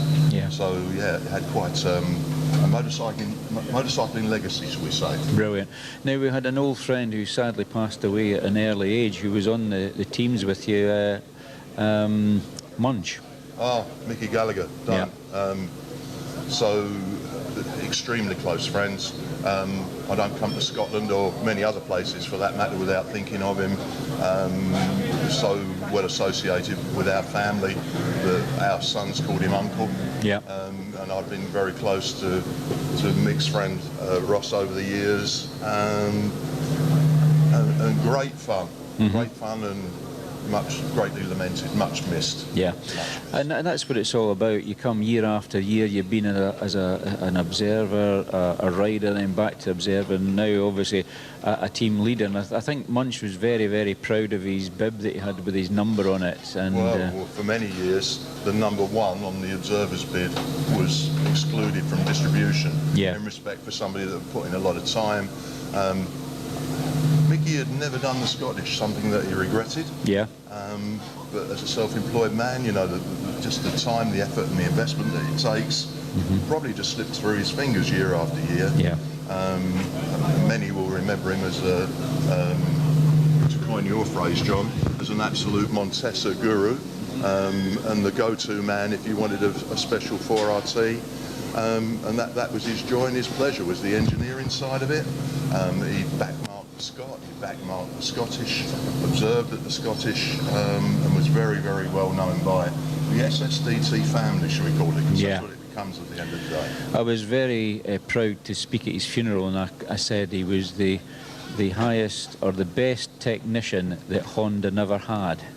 And I meant that sincerely, because he actually studied how the 4RT worked right from the very beginning, and if it couldn't be fixed by Munch, it couldn't be fixed. It's as simple as that. He was really talented at what he did, working in the motor industry, of course. Yeah. I too was at that sad event, as Mark was observing with us here this year.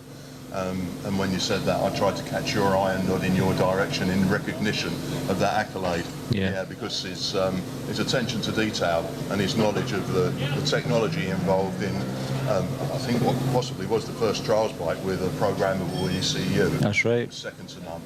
Exactly. Now, you're on car park duty, as they talk about today, but you have been round observing at the sections as well this week, haven't you? Yeah, well, many years. Up until last year, we'd come as bike observers and would find ourselves way out in the countryside. It's nice to just enjoy that isolation and the rapport and a bit of banter with the riders as they come through. But some of us started to get overtaken by the vagaries of old age and felt that we may be calling upon mountain rescue at some time during the week if we weren't careful. So I came back as a car observer last year with great trepidation. I thought, how am I going to handle this?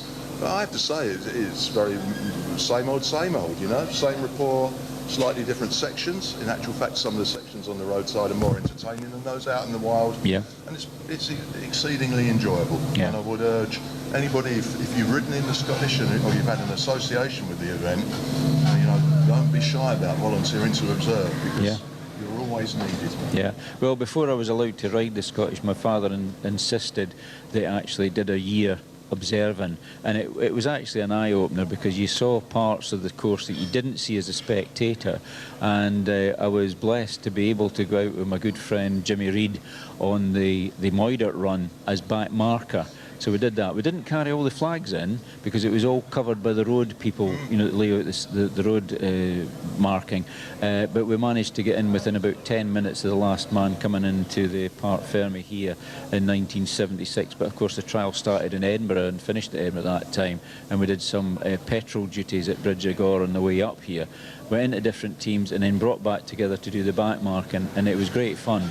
And that was the way to do it. Observe first before you ride. It gave you an insight to the trial itself.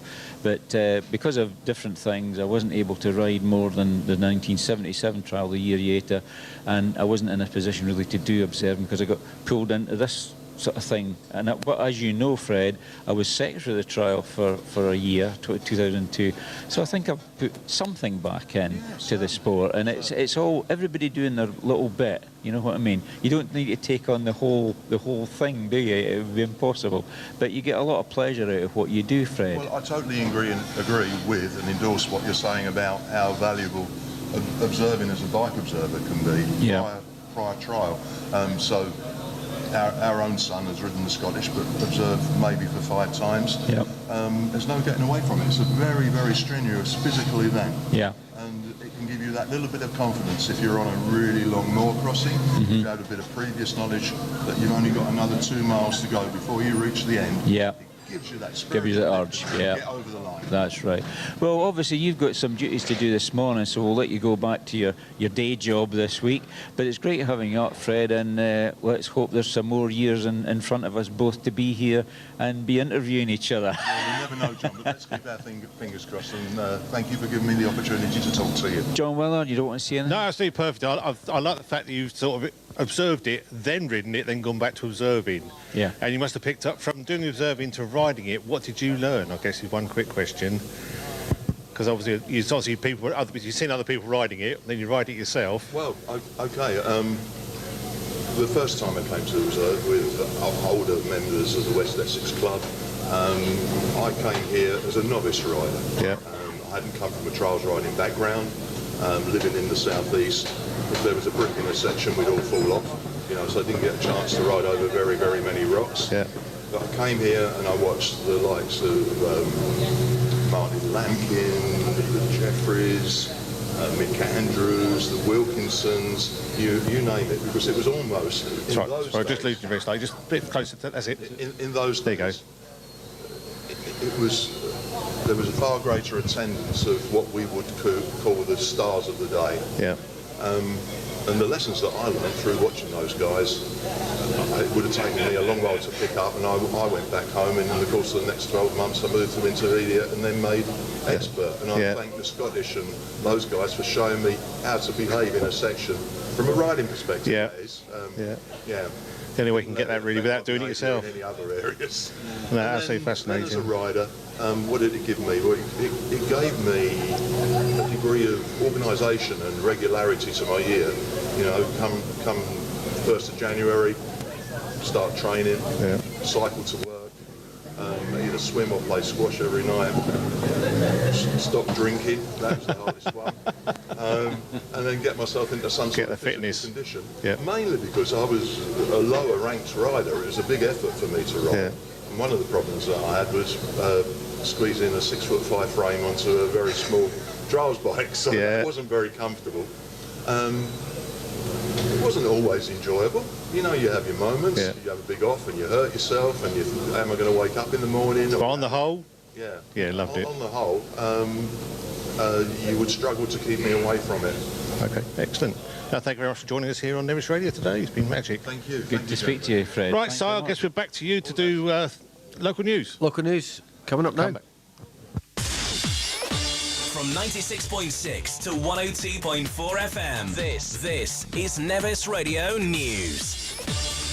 On Friday the 9th of May, a man jailed for carrying out a series of shootings in the Scottish Highlands has had his appeal against his murder conviction refused. Philly MacDonald, who was given at least 28 years in prison for murdering his brother-in-law and attempting to kill his wife along with 2 other people in August of 2022. MacDonald repeatedly stabbed his wife Rowena at their home on Skye before driving 17 minutes to another village where he shot and killed his brother-in-law, John McKinnon. A marine engineer then drove for another 40 minutes before shooting and injuring Faye Mackenzie and her husband John in their home in Dorney in the Highland mainland. The Scottish Courts and Tribunal Service said that MacDonald's appeal was refused and the second SIFT, a legal process where a senior judge and sheriff decides whether or not to grant permission for an appeal to proceed. During his trial last year, the father of 4 MacDonald denied all the charges against him and claimed he was suffering from an abnormality of the mind and at this time. He was found guilty by jury in November at the High Court in Edinburgh. His lawyers later indicated his intention to appeal. The attacks took place over a period of an hour, starting before 9 a.m. on Wednesday the 10th in August of 2022. The first incident was at the McDonald's family home at Taskvig on the Sleat Peninsula. During a row, he stabbed his wife. He then went on to his sister Lynn Ann McKinnon's home in nearby Tyng, and where he shot her 47-year-old husband, John, in the kitchen. Also today, a new £3.9 billion contract to run Scotland's West Coast ferry services for the next 10 years has been directly awarded to the state-owned operator Calmac Ferries Limited. The Scottish Government said the service would now be focused on a public service model instead of being run on a commercial basis. The current contract for the Clyde and Hebridean ferry service, already operated by Calmac, had been due to expire last September, but was extended by a year. Ministers had indicated a direct award without a competitive tender, and was their preference, but they needed more time to ensure this could be done legally. The previous 8-year contract had been heavily subsidised, and the ferry service was worth £975 million. Calmac is the UK's biggest ferry operator and has held the most recent contract to run the route since 2016, serving 50 destinations. The firm has struggled in recent years to maintain services with an ageing and increasingly unreliable fleet, which it leases from another government-owned firm. Since 2007, the ships and some harbours it relies on have been owned by Caledonian Maritime Assets Limited, a division of Rolls which has been prompted by concern by EU competition rules. There you go, and that's all we've got for you today. We have some national news for you within the hour. Cause you woke up in the morning with initiative to move, so I make it harder. Think about it, so many you do be cool and look smart. The world time has come to.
For the players.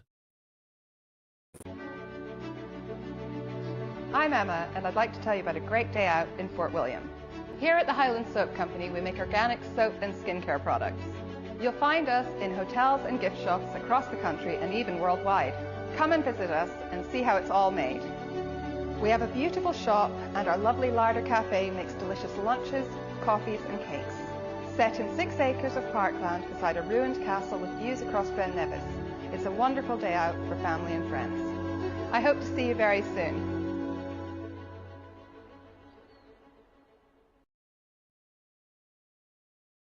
Cause you woke up in the morning with initiative to move, so I make it harder. Don't hold back. Think about it, so many you do be cool and look smart. The world time has come to. Look how far we've come, simply by taking it one step at a time. Oh, I'm willing to do anything if I have you.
the players.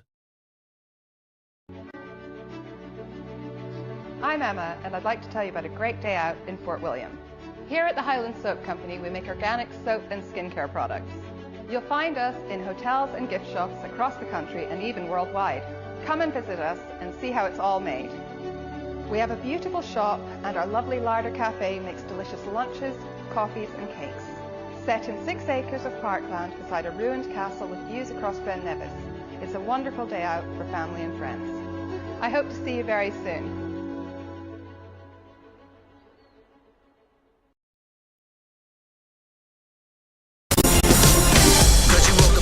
It's day 5 of the Scottish 6-day trial. Day 5, what are we, just about 16 minutes to 9 o'clock, and what a day it is. It's a beautiful, beautiful day here in Fort William. And Mr. David Cedric, a very good morning to you. Good morning, John, and good morning, John. Have you turned on? You did push a button? No, you haven't. There you go. Very good. Not turned on. I'm not an expert at this at all. Actually, oh, you're good. You're good at it. And you've just come up from the road down. Where were you? Aberdeen? I was down in St Monans, actually, staying with the province, who are people from who used to stay here, worked at Letter Finlay, fine foods. There are other food companies in Fort William, and I was seeing some friends down in university friends from 50 years ago. Wow. It was brilliant, actually. I had a great time, but it's lovely. I mean, it's amazing to be back, and the road up was just incredible, actually. You take it for granted, but every time you come up, though, especially when you come across the moor and things like that, you think, wow, what a place. Absolutely, absolutely. But we need to remind the Spaniards that are here and others from the warmer countries that that it's not always like this here. No, we're chatting to some of these observers before we went live, and they're just sort of saying they've only remembered one completely dry week of 6 days trial. Yeah. And we're trying to work out when that was, but it was about 7-8 years ago, I think. Yeah, I mean, it is unbelievable, actually. Is there climate change? And it's got to be in it to be like this. I think it is, and certainly in Africa, you know, they know it with the way the rains are not coming at the right times and not enough of them, and so they get droughts and problems with that as well. Yeah, no, it is strange to say things are certainly changing within the world. Yeah, but absolutely. I guess it's going to happen like that. Yep. Yep. And your small holding, how's that doing? Because you're always into your plants and that. So the polytunnel's looking amazing, actually. We've got broad beans that are probably about this high now. Wow, that's early. Yeah, absolutely. Well, we got them started early. And the raspberries are in flower, the strawberries are in flower and forming fruit, so we're all's good. I say every year, I've got to come out and see this. You keep saying, come and see us, John, come and see us. I never do. Never get out there. The days and the weeks just go, don't they? They do, absolutely. Time's a funny thing. Do you find that? I don't get enough time, actually. And I always have this quote somebody gave to me, if you're not living life on the edge, you're taking up too much space. Because when did you retire? It's quite a long time ago 11 years ago from the Belford. But then I did locums in Oban and Shetland and places like that. And then it's nice to be able to go and teach in Rwanda and Palestine and Gaza. I still can't get my head around that, but say the amount of people you have taught, I mean, you've taught a lot of people now, or helped. Yeah, I mean, it's a real privilege, and that's one of the things. When you have a gift or something that you've been taught and you know you've got a profession and you want to be able to hand it on to people, and that's something that's really special. And do you yourself have to keep up to date with new trends and the way things are going, medicines? I mean, although with what I'm doing, which is basic surgical skills, I mean, they are now at sort of subcortical level, as it were, and reflex. And but yes, you've got to make sure that you're teaching appropriate skills and appropriate techniques. Yeah, amazing stuff. And as I said earlier, Rob, we were chatting away, and I said, it's an honour to have one of your scars on my body. but you've helped so many people, and you're saying to hold your head up high, walking down the street. Yeah, well, it's a big thing. It's been a privilege to work here for the time. I've been here 33 years now. Yeah. Yeah. You can't get away from it, though, can you? I mean, I love it. I mean, I love the place. I mean, it's just a great place to be. Everybody talking about, oh, I've got this, can you help me? This, I've got the twinge here. You cannot get away from it. Well, absolutely. But I mean, I'm happy to give them advice. I mean, but I don't want to tread on the feet of some of the local GPs and surgeons and things. So I say, well, just ask this question or ask about that. And community is a big thing for you, isn't it, as well? Very much so, and that's what we've been talking about this week, actually. Yeah. You see, on LinkedIn, you notice that? Absolutely. I've been paying attention, you see. Over to you, David. OK, good morning, John, Simon, and to all the listeners. It's great to be with you during this week to share some thoughts for the day for you to chew over. This week, I've been wanting us to think about community, what describes it, and how we can make a difference. Yesterday, I was speaking about how to build the sort of community that's supportive to all, and what a local 10-year-old girl was able to achieve. Jesus said it's better to serve than be served. We can learn from the early church that community is exactly what they had and it was imperfect. Shane Claiborne, a very active Christian in Chicago, writes that the more you look at it, you can see that their sharing wasn't a prescription for community, but a description of community. It wasn't that they had community because they shared because they had community. So the characteristics that define the sort of community that Jesus was talking about are a sharing of our gifts and caring about those that are struggling, both locally and elsewhere in the world. You and I need to actively seek out these situations and people and react in a way to change the circumstances for such people. We need to wake each other up, open our eyes in our neighbourhood, and encourage each other to get involved. Edmund Burke, the Anglo-Irish statesman and philosopher, said in 1795, "The only thing necessary for the triumph of evil is for good men to do nothing." This can mean getting involved in sport support groups, a charity shop, local and national politics. Dr. Martin Luther King made two statements on this. Firstly, our lives begin to end the day we become silent about the things that matter. And secondly, we must come to see that the end we seek is a society at peace with itself, a society that can live with its conscience. The story is told of a make-believe image of a raging fire and a group of firemen lying nearby, sound asleep. A young man comes along with a bucket of water. He looks at the raging inferno and then at the sleeping firemen. He can do one of two things. He can throw the water in his bucket onto the flames, but that wouldn't accomplish very much, even if he kept on running back to the water store to fill up his bucket again and again. He alone could not put out the fire. On the other hand, he could take that bucket of water and throw it on the firemen, waking them up so that they could join him in the task of putting out the flames. It's obvious that the second course of action is the better one. So during this week, I've tried to be a bit like that fireman. Be grateful that I haven't literally thrown a bucket of water over you, but what I've tried to do, what Jesus called us to do, to build a kingdom or community. I'm going to finish with a quote from Martin Luther King. "Join with the earth and each other to bring new life to the land, to restore the waters, to refresh the air, to renew the forests, to care for the plants, to protect the creatures, to celebrate the seas, to rejoice in the sunlight, to sing song of the stars, to recall all our destiny, to renew our spirits, to reinvigorate our bodies, to recreate the human community, to promote justice and peace, to love our children and love one another, to join together as many and diverse expressions of the one loving mystery for the healing of the earth and the renewal of all life." I want to finish with a song of hope, like a prayer which you can echo as you go about your business in Lochaber today. "Peace Will Come" by Deacon Blue. Let's listen to this now.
For the players.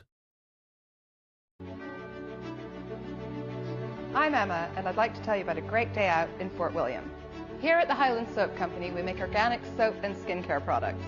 You'll find us in hotels and gift shops across the country and even worldwide. Come and visit us and see how it's all made. We have a beautiful shop, and our lovely larder cafe makes delicious lunches, coffees and cakes.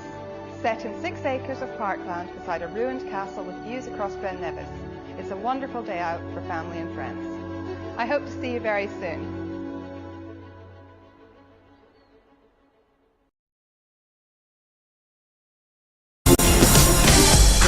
In the morning with initiative to move, so I make it harder. Don't hold back.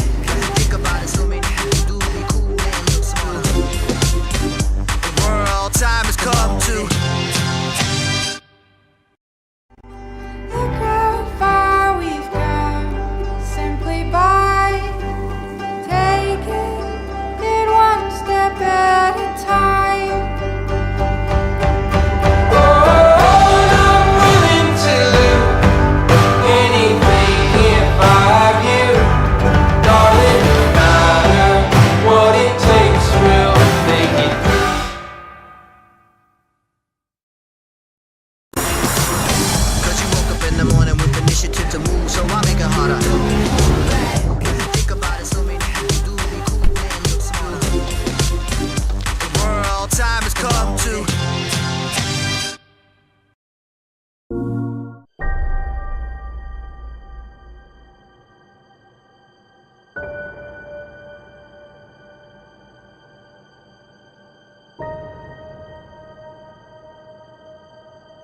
Day 5 and a bit of Deacon Blue there, I believe. Absolutely fantastic track indeed.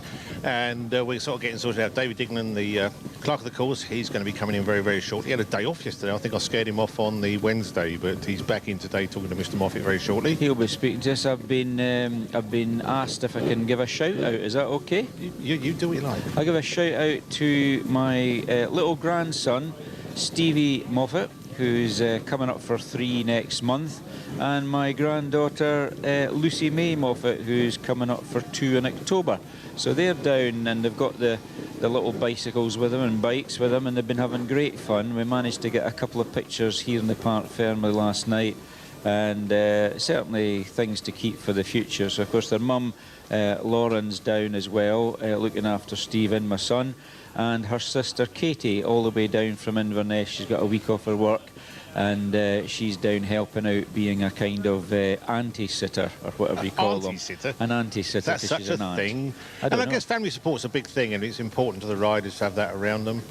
Yeah, it is. As people have said all along, it's a family-based sport. I mean, I was looking out earlier, you had Joe Spivey's mum and dad's here supporting them, and their other son George as well.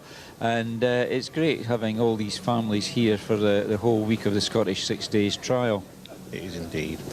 We've got cheese scones. They were nice, weren't they? Cheese scones made by the fair hand of Mr. David Sedgwick. Surgeon's hands making scones. He's very careful with that knife. I've never seen him cut himself yet, which is good. It's a good thing. Jerry's in the kitchen. It's not a scalpel. Mixing bowl. Yeah, exactly. I don't have scrub nurses to actually clean up after me, so my wife tells me, get on and do it yourself. Oh, no. What's going on? He's changed. The world's changed, David, I'll tell you. I'll give you a laugh about help, and my wife used to say, oh, observing, you drag me into that. I can't be bothered with that. It's so much hassle. Get hassle for riders, blah, blah, blah. She says, you know what observing's like? I said, no. Well, think of it, a trial as a baking competition, right? Well, the observer is the person that does the washing up. So it's a bit like that. But anyways, a lot of people like observing up at the Scottish 6 Days because it's a magical place. I was thinking that just walking along this morning, that my late father took me to the Scottish 6 Days, obviously with my mum. Don't have any brothers and sisters. And, you know, when I used to get taken to Gorgie Market in Edinburgh, I just felt that I was like in a different world. There was all these top riders that I'd read about in the motorcycle press, you know, for years before, and I was actually standing next to them. I mentioned Don Smith, and I remember looking at his stag in 1970, so I must have been about 10-year-old, and I was down looking at it because it had a Montesa engine that had been, you know, taking the M off the crankcases. And as I looked up, there was Don Smith looking down at me, and he just smiled at me. Now, if I'd just spoken, he would have spoken to me. He was that kind of guy. But I was just starstruck. Oh yeah, just in awe of. So I backed away from his bike, you know, made myself scarce, and that was it. But I wish now, thinking back, I should just have said good morning, and he would probably say, "Do you like the bike?" or something like that, and he might have sit on engaging me on it. Maybe got a, sit on it or whatever you say. But yeah, there is still a magic, but it's a different type of magic. Being 67-year-olds as opposed to being 7-year-old. That's the difference, isn't it? Well, some of the people have got here and they're world-class athletes for their sport, and I think that's amazing to be sitting here talking to them, in a car park in Fort William. Yeah, I would, as I said earlier this week, I'd really like to see Tony Bowe have a go at this trial. It would be brilliant. A lot of people agree with me on that. I know there's maybe contractual things, and the one big sort of concern must be that when you've won about 30 titles, why go to Scotland to perhaps get beaten? That's the maybe that's why I do it. Prove a point. Because Harry Hemingway's been at the start of the week had been given Adam Raga a run for his money. You know, they're both on 0 marks, and it's incredible. And of course, Adam Raga himself, a 4-time world champion, he's come over to Fort William to ride 25 years after the time that he did come over to ride before he went into the World Series. Yeah, no, absolutely. Well, I tell you, we need to get these chairs in the right place, I guess, for when David comes through. Are we all caught back up there for now? Back at the studio? Yes, we're caught up to the... we're actually skipping the news because you should have David Dignan shortly. Yeah, we'll just wait. He sort of stuck his head around. He's moved a few bikes out of the way because they were sort of into our area. We're trying to organise something at the moment. I've had Phil, who's listening and watching, he's enjoying the footage, and he's asked us about live sections, which obviously we tried last year. Didn't do what we hoped, but I think we might try it again if we can get hold of some relevant people I know are out in the hill today. So we'll see how we go with that.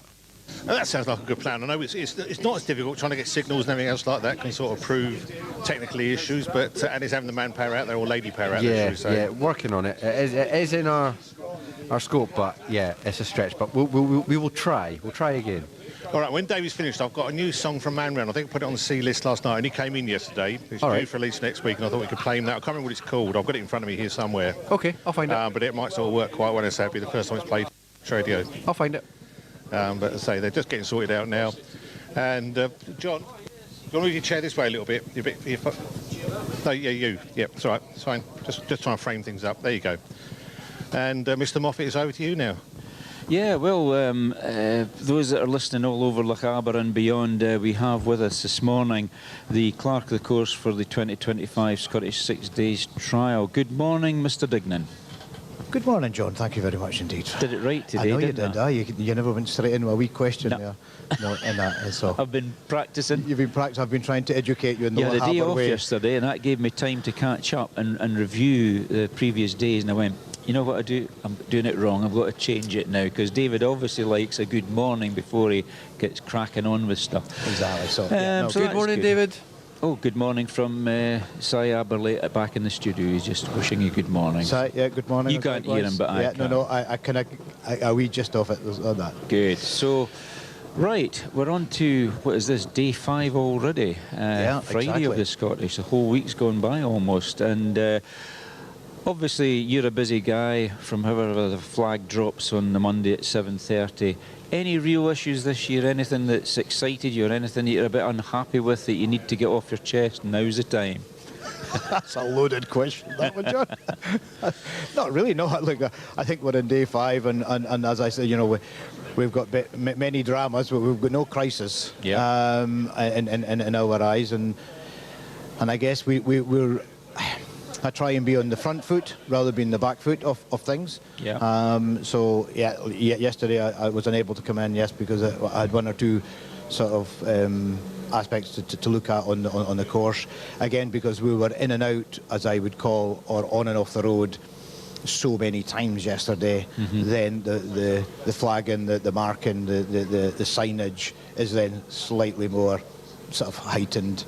To that, so there was one or two bits and pieces. So yeah, apologies for not getting in, but I do believe we had a good stand-in as our London Gary. Yes, that's right. Which there, I need to go and listen back. I had to sort of say to him earlier, I need to up my game if I need to keep my slot. No, you're not being ousted. Don't worry. It's okay. No, but it did cover things very well.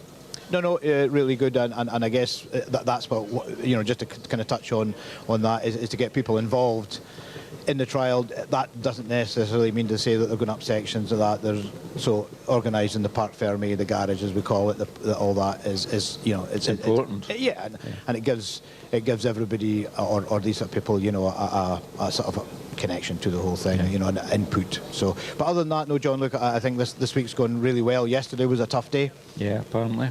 Absolutely. Gary Pearce came up to me there, you know, and who, you know, is a veteran of these sorts, and you know, it was hard, and I think you know, take the day away from it, but the section round, you know, Kingairloch, round into that, you know, it is a hard day with the terrain. Yeah. It's big bouldery, you know, burns. Yeah. So they're all of that nature. Aye. Where you take, like, a Tuesday, which was a hard endurance day, but quite a relatively, as certain people, was a steady day, as they would call it. Straightforward. Yeah. So yesterday was quite a sort of observational day, as we'll call it. Talking about yesterday, which is normally known as the road run, because obviously there's a lot of we're about slightly more road work than previous days, maybe subsequent days. It's changed quite dramatically, because it used to go a bit further out, you know, Glenfinnan and places like that, but there's areas not used now, such as I'm trying to think, Piper's Burn, WDs, so it looked shorter on the map. What was the sections that were just, if you're driving towards Trintian, they're on the right hand side, they sort of came along, did them, and then double back and then down to Laudale? What are those sections called? Before I answer that question, so yesterday was a slightly different look. Yes, it was. 100%.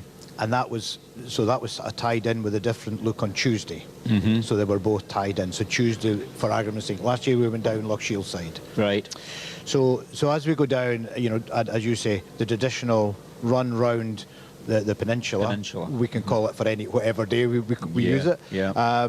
So again, from pressures on the ground, we used the Mooey and Rannikin last year, which got quite a hard time because of the day, because of the weather. Yeah. So again, in conjunction with some landowners, you know, it was a decision this year to rest that and try and look to let that recover, and that, which is, you know, and I know it's been used every year since, but that's the type of approach that we're having to take even on this run down into Bauhaus Gorton. We're under a bit of, you know, environmental pressures on that one, on that side as well. Land management. Yes, well, absolutely, you call that for that. Right. So that's how yesterday was designed round. And yes, I took a view on it that we could use Loch Shield down into there, and the section you're talking about is Achany on there, which is opposite to Carnich. That's right. Which is opposite to Blackburn. That's right. If you remember Blackburn. Yeah, a long time ago when your brother Kevin was riding regularly. It was the most skitteriest hillside. You did Inversander on the other side of the road. You crossed the burn and took that right across there. So that's going back on there. So so Callum Boyd has got the ground in there. And we'd been looking at it for a good number of years, but it was all within a forest block. Yeah, of course. So a few years ago they harvested it, and it opened it up, and Callum's been really accommodating. You seen yesterday it was all fenced off, so it's looking to be replanted. Yeah. So hopefully, you know, it'll disappear again. Well, we have a number of years, and hopefully we can use it with permission, with whatever. Yeah. But that was a really good spectator, you know, plenty parking up there. He was very accommodating, open with the parking up on there, and some cracking sections as well. Yeah, really. Yeah. Well, we're just saying about management of things that yesterday before I went out, I said, look, if you go in an anti-clockwise direction, same way the bikes are going, if you're following around to Kilmaloo and places like that, that's the way to go. Of course, I came across people coming the other way, not connected with the trial, holiday makers, whatever. I don't think they live there, because all the locals know that the Scottish is coming. So if they're going to go out, they'll go down the bottom road and come back the top road, so they're not coming and giving themselves hassle. But you can't sort of cover everything, can you? Really interesting question there, absolutely. And before I would answer that, so, you know, you talk about the locals knowing about it, and it came to the point the other day, Gordon Halley was going round and he decided to go round into Harrickle. Oh yeah. You know, because we're not using it, so he, you know, went into the primary school, threw some books, stickers. Of course, yeah, you know, school kids. Yeah, into Glenue, you know, and just kind of to keep that, you know, so because they love it. Yeah, exactly. So that's part of tradition, we'll call it. Yeah, if you want them, you know. So yes, on there. And I can't mind what I was going to say after that. What was your question? I think it was, what was it now? That's age. Yes, that's age, I suppose. That's age and tiredness, I'm afraid. I'm looking to somebody to say, what did I say there? It was... the design. Yeah, of course. Yeah. And an interesting one, I can't remember who we were just speaking to out there. I can't mind, but anyway. Antonin Roux. Oh yes, you know, Anthony Roux, the ACU man, that's right. And the difference is here is that from years ago, you know, there was no access in general to the Larrig, you know, whatever. But the right of access, the right to roam in Scotland now has changed that. And you know, that's one thing I emphasised in our briefing, is that we're not in a closed course. No. You know, regardless of that. So therefore, we have to be accommodated, you know, and other people in the same. So that I've got to take that in mindful the whole time. Where, you know, we had a lunch stop up heading towards the Wee Minister, for argument's sake there. Now I remember years ago as a child, you know, in Roybridge, and we would scale the river, the stepping stones, and head up the Larrig, and that, you know, that was a no-no, and we were not even allowed near it. Where now, it's open. There are more hill climbers or walkers now parking there. So go back to your question about yesterday about, you know, going round the peninsula. 100%. It is so, you know, the volume of visitors has gone up. Yeah. And they're not aware, you know, of directional, whatever. So, yeah, that has to be. And it's not a closed roads thing. I mean, if you take racing, you're saying about closed circuit. I mean, closed circuit in racing terms is Silverstone, but when you talk about the Isle of Man, it's a whole island, but the roads are closed off for that purpose. Yes. Of course, we can't close the roads off. We'd have to go through the Secretary of State and things like that, and it would take years to even consider that, and you just can't do it. Well, if you take rallying for argument's sake, and years, you know, in that sense, so if you take Linekin or any of that, so if you put a rally through that, you got a closing order. That's right. You know, to do that. That's not what we've got, so therefore. Well, there's still walkers going through forests that you might traverse as well. Absolutely, right. and that goes right. We have the general public, walkers, cyclists, and there's a, you know, and again, Anthony Roux that's how the question came. He says, "Am I allowed into Gorton?" I says, "Well, if you're on a push bike, you can go right around." No problem. Absolutely, you know. Motorbike different. Motorbike different because the access code in Scotland does not permit you to take a motorised vehicle without permission of the landowner. Off-road, that's right. Which is, you know, the standard. Yeah, where it is. given a, you know, a mountain bike, push bike, as you want to call it, then they're all entitled to, you know, have that access. And of course, electric bikes are classed as motorcycles, aren't they? I'm not au fait completely, but I think up to 16 miles an hour is permitted, whatever. Yeah, I was quite shocked. We were following, obviously, Ben of the World Championships there going round at Portugal, and the amount of, you know, these scootery type of scooter, you know. Well, I know what you mean. Yeah. No helmets, no nothing, and I found that. I thought, ooh, you know, you could just see that. Aye. But anyway, yes. So I wouldn't ride a push bike now without a helmet.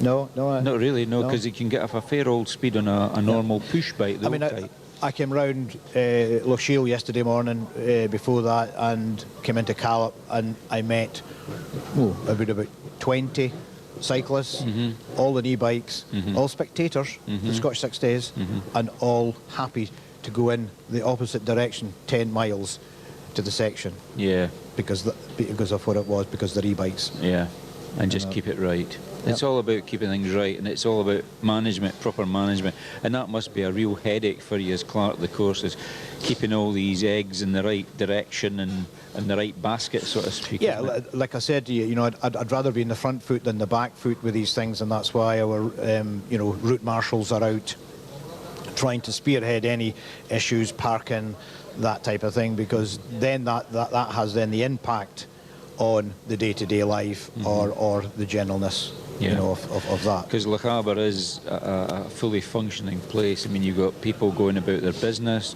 taking kids to school, all that sort of thing, and then we're in the middle of it all with this motorcycle trial, albeit up here for about 80 years, believe it or not, and that's how long it's been around. Yeah, no, without a doubt, it's you've got to be, you know, appreciative of both sides of that effect on there, but yeah.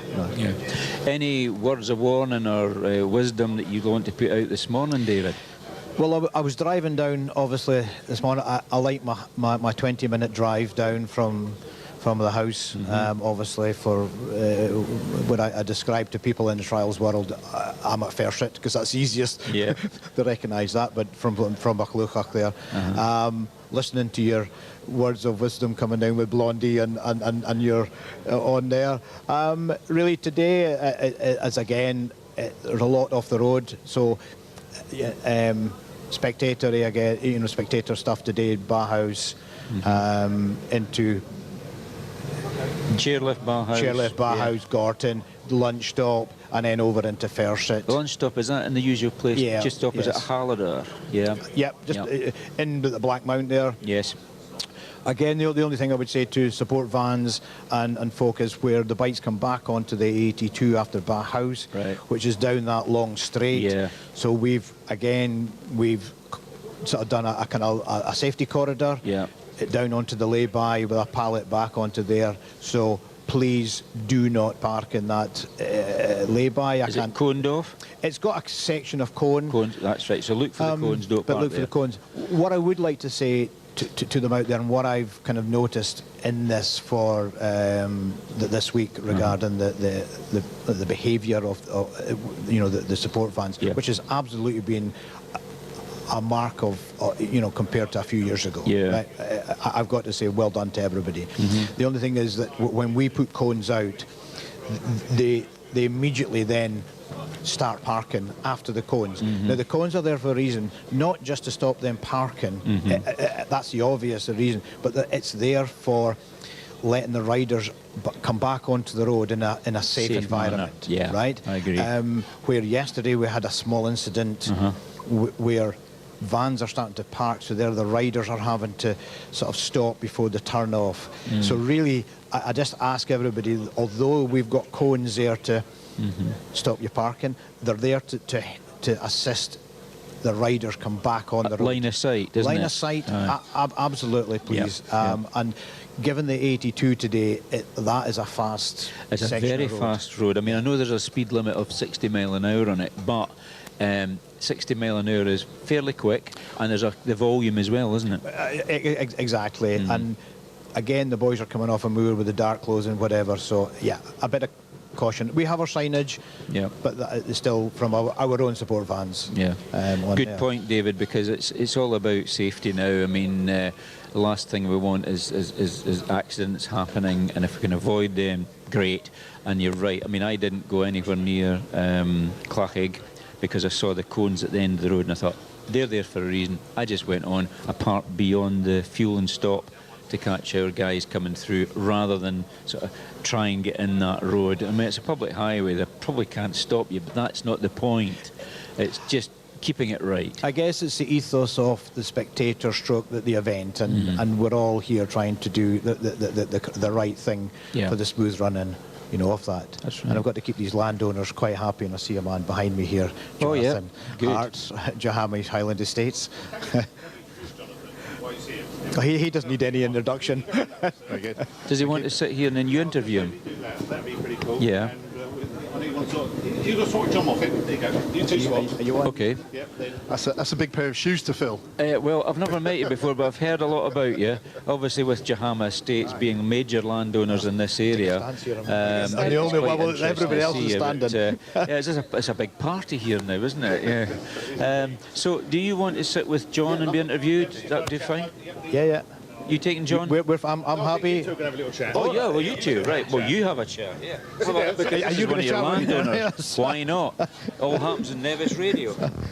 This is the on-air production meeting. It's the way it works, but John's just come on and said how closely he works with you, and he said could he have a chat with you and sort of explain maybe, which we don't see and most of the riders don't see, what happens behind the scenes. Yeah, I'd work very close with Jonathon, and when most, and we sit sometimes in December and January over a coffee, and we talk about everything and anything really about, and Jonathon really just brings me up to speed on what's happening within the estate, general terms, and going forward how that looks, and for that. To have a look after it around here. I mean, we know the name, we know what they're involved with, but it's a huge area, isn't it? From a trials point of view, it's all the way down from Kinlochleven, all the way out to Furset and Inverlair, and then we've got a big chunk of ground out at a place called Glen Shira near Newton Moor. So it's 115,000 acres in total.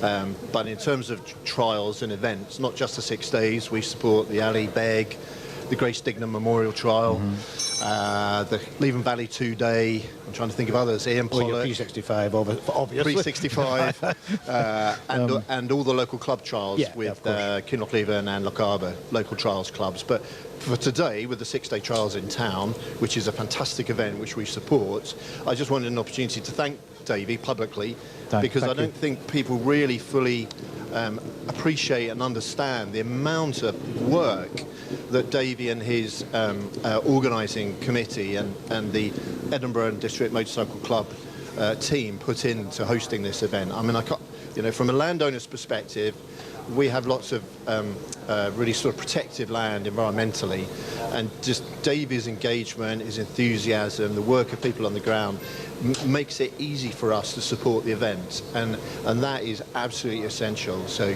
I just wanted to I appreciate that. Thank you very much indeed. I mean, I again, the team that works with us, you talk about environmental. Mike McNiven looks after all our SSSI. So there's although I'm sitting here doing taking this, as normal, there is a number of people beyond myself looking after this. But I appreciate the sentiment and thank you very much. It's important. But it is making sure you've got the right permissions. I mean, people can't just go and do what they like on people's lands. People assume they can with the right to roam, but it's not as simple as that, is it? Yeah, so outside of the main events, we don't allow trials bike riding because of some of the sensitive issues we've got. Yeah. But for the events, it's absolutely, we're totally behind it. We want the whole trials community to understand that we're really with it.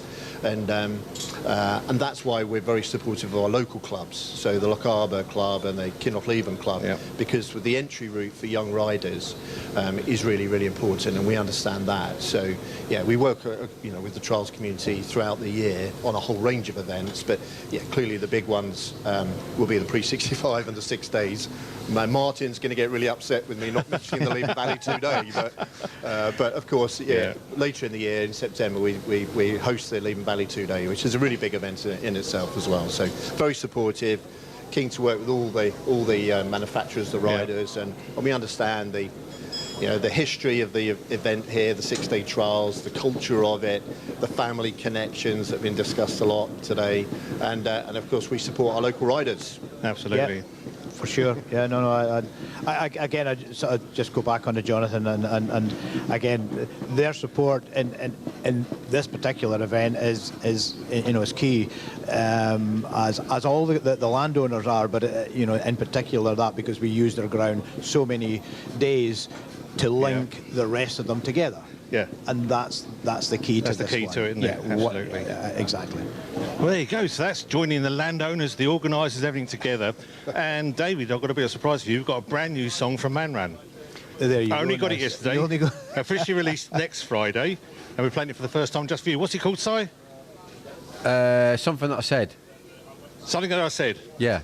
But that's what it's called, and it's a slightly different... You wouldn't think it's Manran when you first hear it. They've gone down a darker route. A darker route.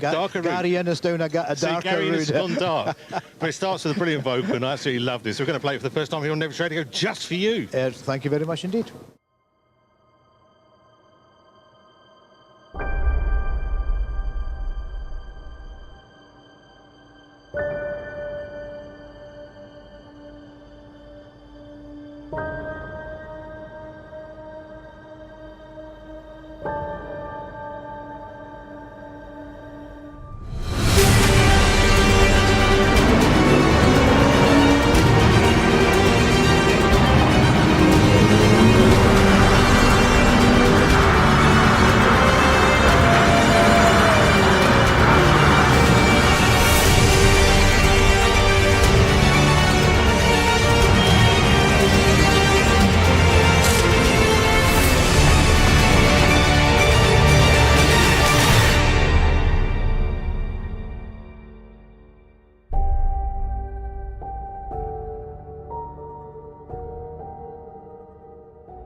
For the players. I'm Emma, and I'd like to tell you about a great day out in Fort William. Here at the Highland Soap Company, we make organic soap and skincare products. You'll find us in hotels and gift shops across the country and even worldwide. Come and visit us and see how it's all made. We have a beautiful shop, and our lovely larder cafe makes delicious lunches, coffees and cakes. Set in 6 acres of parkland beside a ruined castle with views across Ben Nevis. It's a wonderful day out for family and friends. I hope to see you very soon.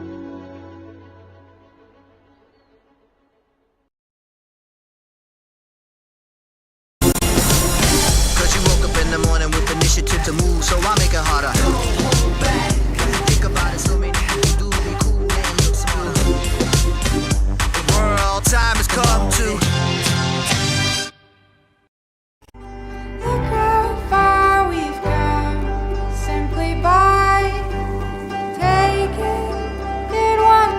At a time.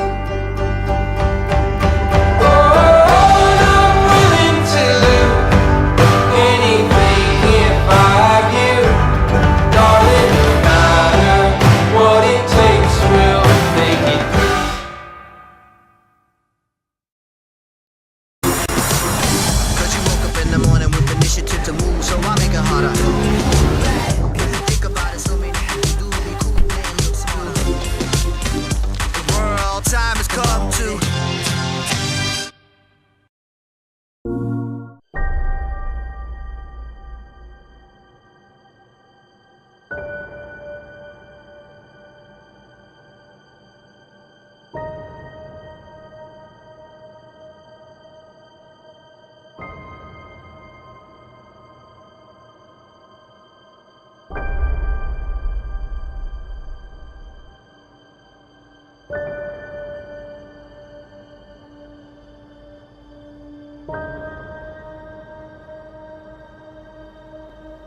For the players.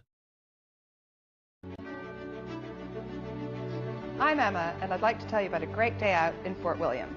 Here at the Highland Soap Company, we make organic soap and skincare products. You'll find us in hotels and gift shops across the country and even worldwide. Come and visit us and see how it's all made. We have a beautiful shop, and our lovely larder cafe makes delicious lunches, coffees and cakes. Set in 6 acres of parkland beside a ruined castle with views across Ben Nevis. It's a wonderful day out for family and friends. I hope to see you very soon.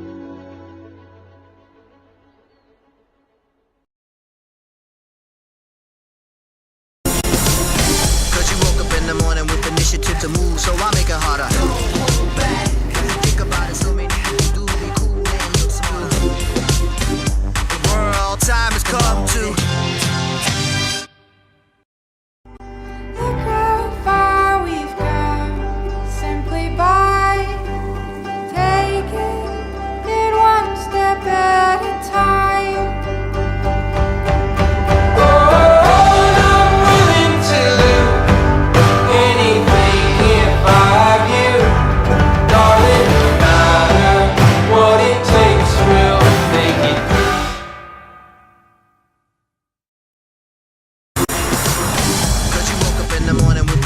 To move, so I make it harder.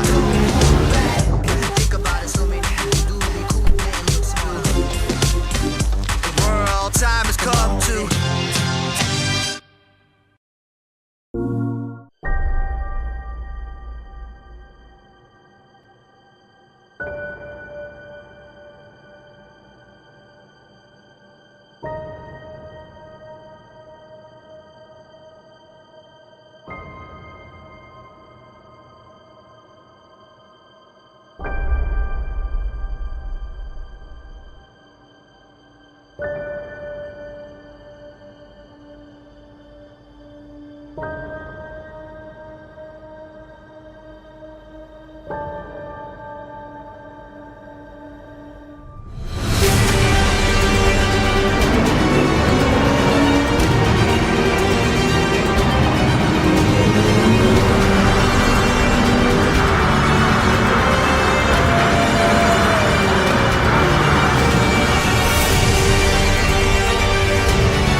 Day 5. It's currently 13 degrees in our sort of outside broadcast studio, and it's not bad at all.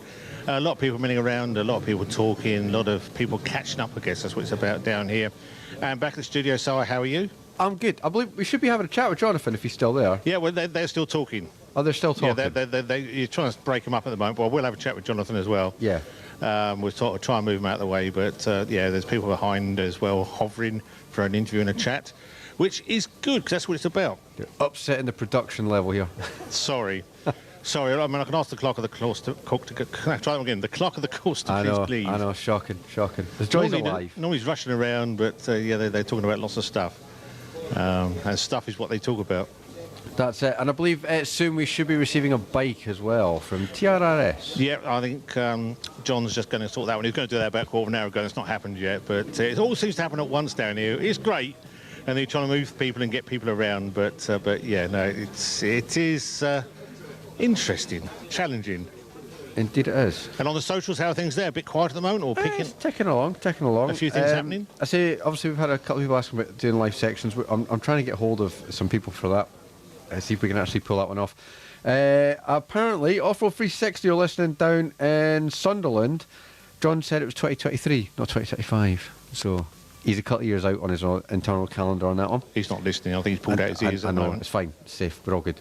And apparently year 2000 was a very dry year. So James Finley says it could be known as the Raga effect.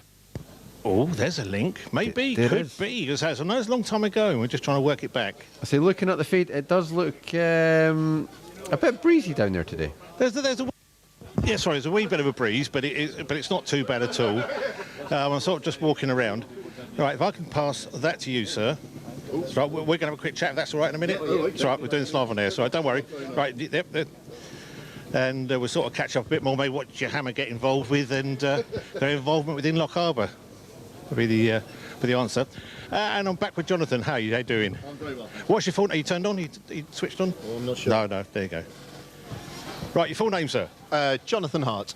And how long have you been working with Jahama? I've been with Jahama Estate for, it'll be just under 6 years, actually. Yeah. I imagine it's an interesting job, a challenging job.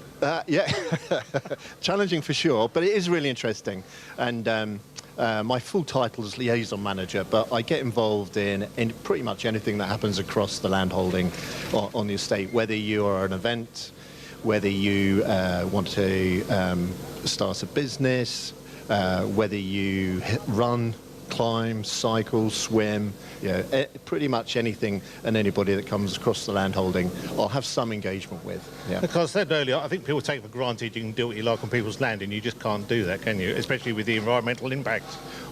Well, I think the great thing about being in Scotland is the Scottish Government and Nature Scot have put in place, good sort of 20 years ago now, the Scottish Outdoor Access Code.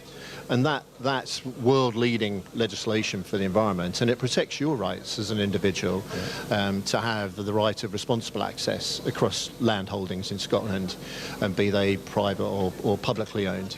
And the key word in that is responsible access. And so we're very, very supportive of that. We totally understand that. Most of our land holdings around Fort William, Furset, Inverleigh, Kinlochleven are some of the most recreated ground in the UK. So we have a lot of... Yeah, absolutely. Yeah. And so we fully support that. That's absolutely important for Fort William and Loch Harbour and the businesses in the area, and we totally support that. But the key word is responsible access. And one of the challenges we have post-COVID is a huge increase in tourists and visitors, and how collectively everybody manages that for the benefit of all of us. So it must be a fine balancing act sometimes, I guess, as well. Yes. Because I mean, certain things, you've got things which aren't just clear set in a book, are they? You've got to use, I suppose, discretion sometimes, and what's best for everybody. I don't know. It must be a tough one.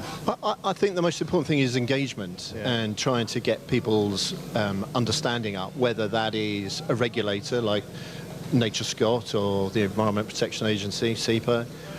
Us as a landowner, we're constantly learning, but also members of the public, and I think it's about that engagement. And I'll link it back to the 6-day trials, and that's why Davey and his team are fantastic, because the level of work and engagement they put in and understanding that they have actually makes it very straightforward for us to work with Nature Scot to provide the environmental consents and support the event. So because it is all taken for granted. Us which sort of sit here talking stuff for 6 days, and people riding it probably just aren't aware what's going on in those meetings, the phone calls, the emails.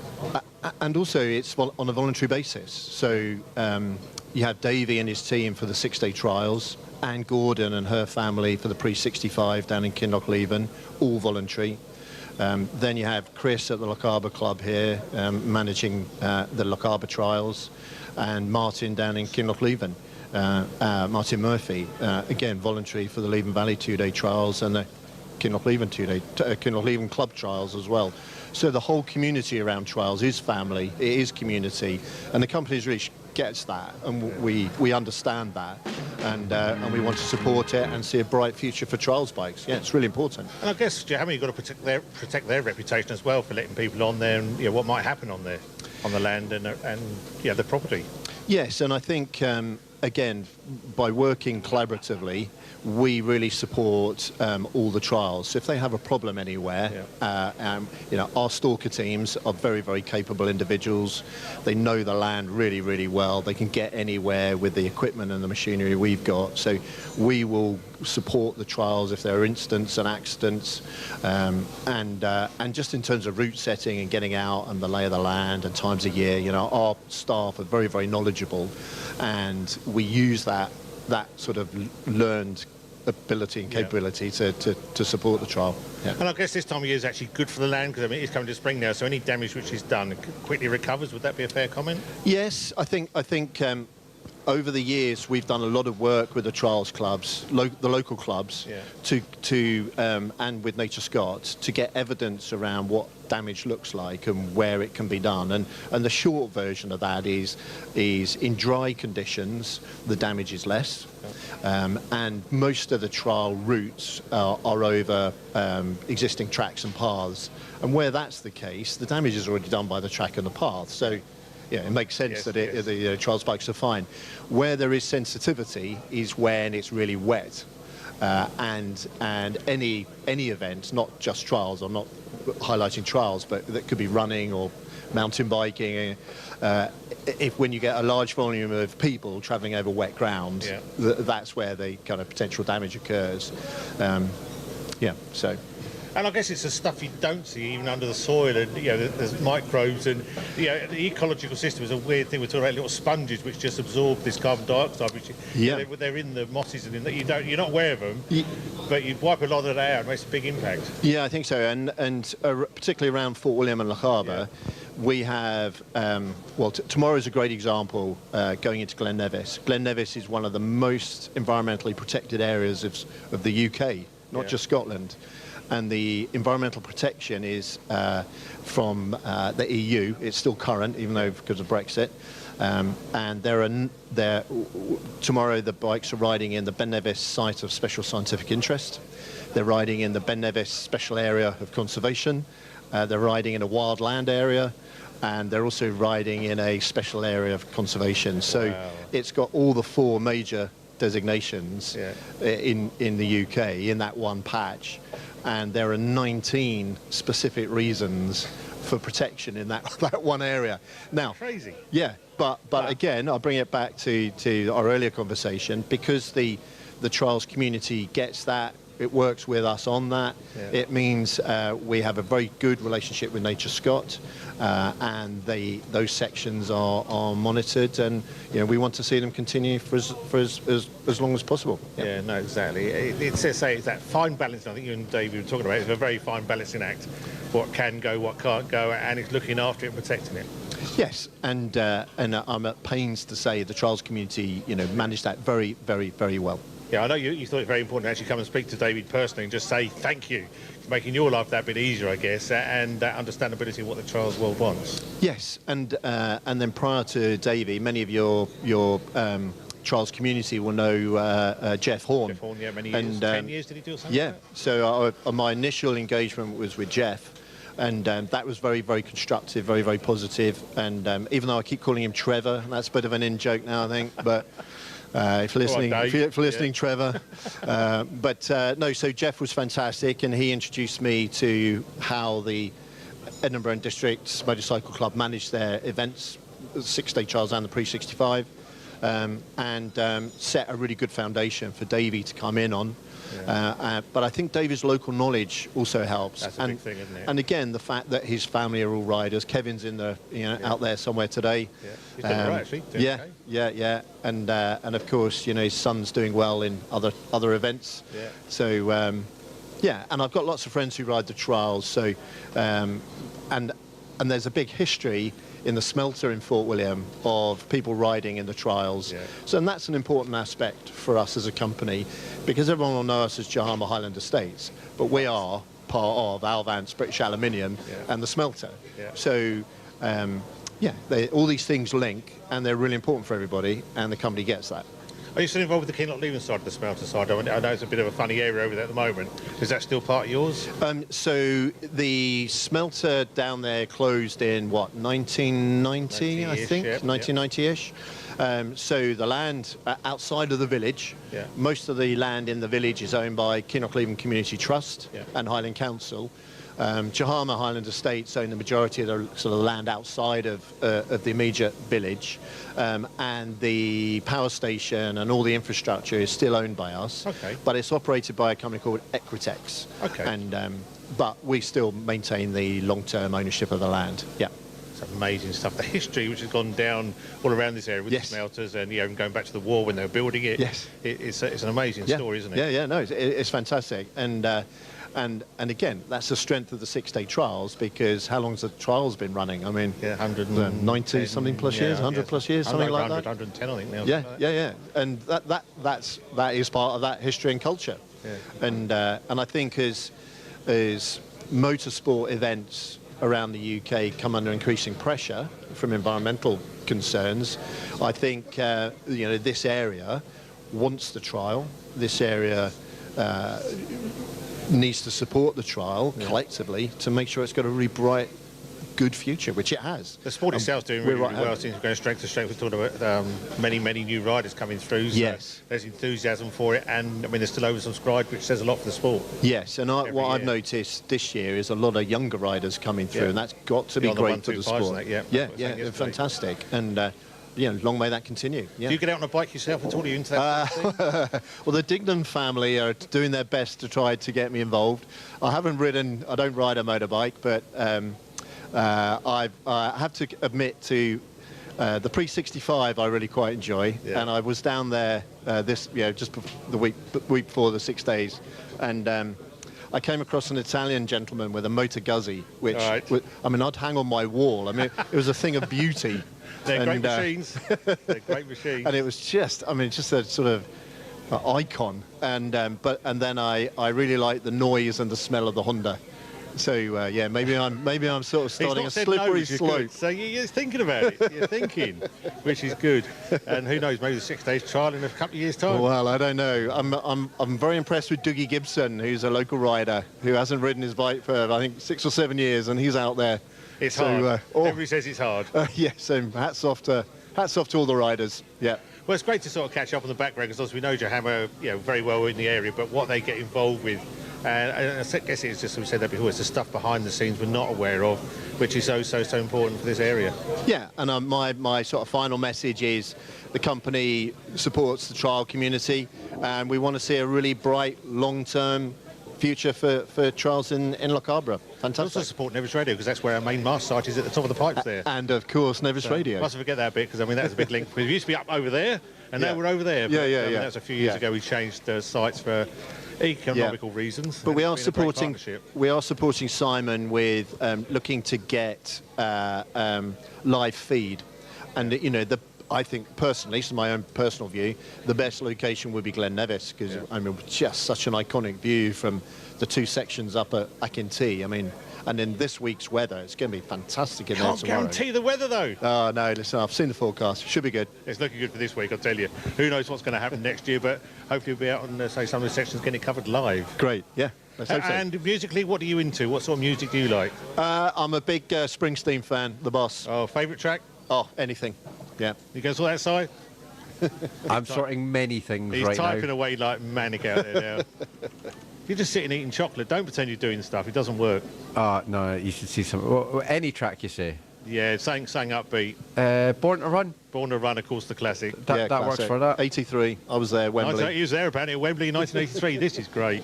Here we go. Right. As a professional, it just does what I want it to do. It's not doing anything funny, and they've been durable. I've ridden them on some really rough terrain, and I haven't had any punctures yet. But to last long as well, it's ideal, really.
on with some style. Our Highland religion drip-fed as a child. For those who've not seen it, it's hard to explain just how much pride we have in our game. It's the game of the Gaels, the language of our clans. No place for fear to commandeer the heart of the Cammon man.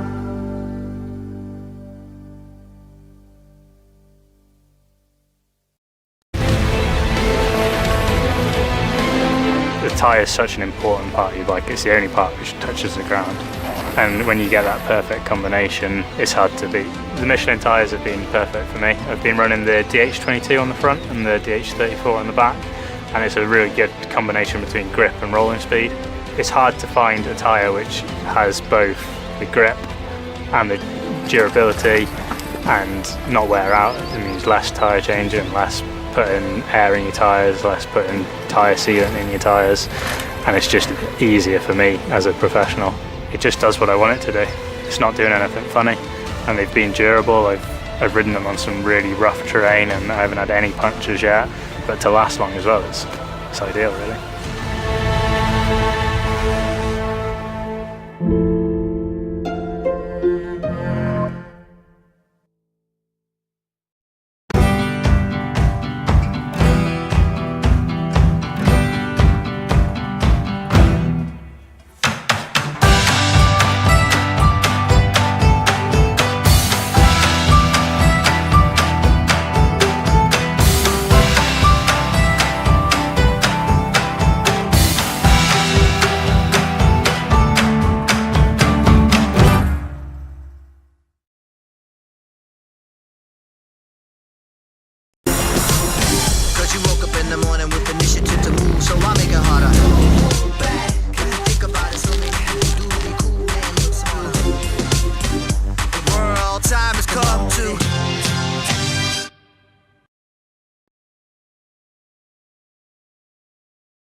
From the lender. This is day 5 of the Scottish 6-day trial.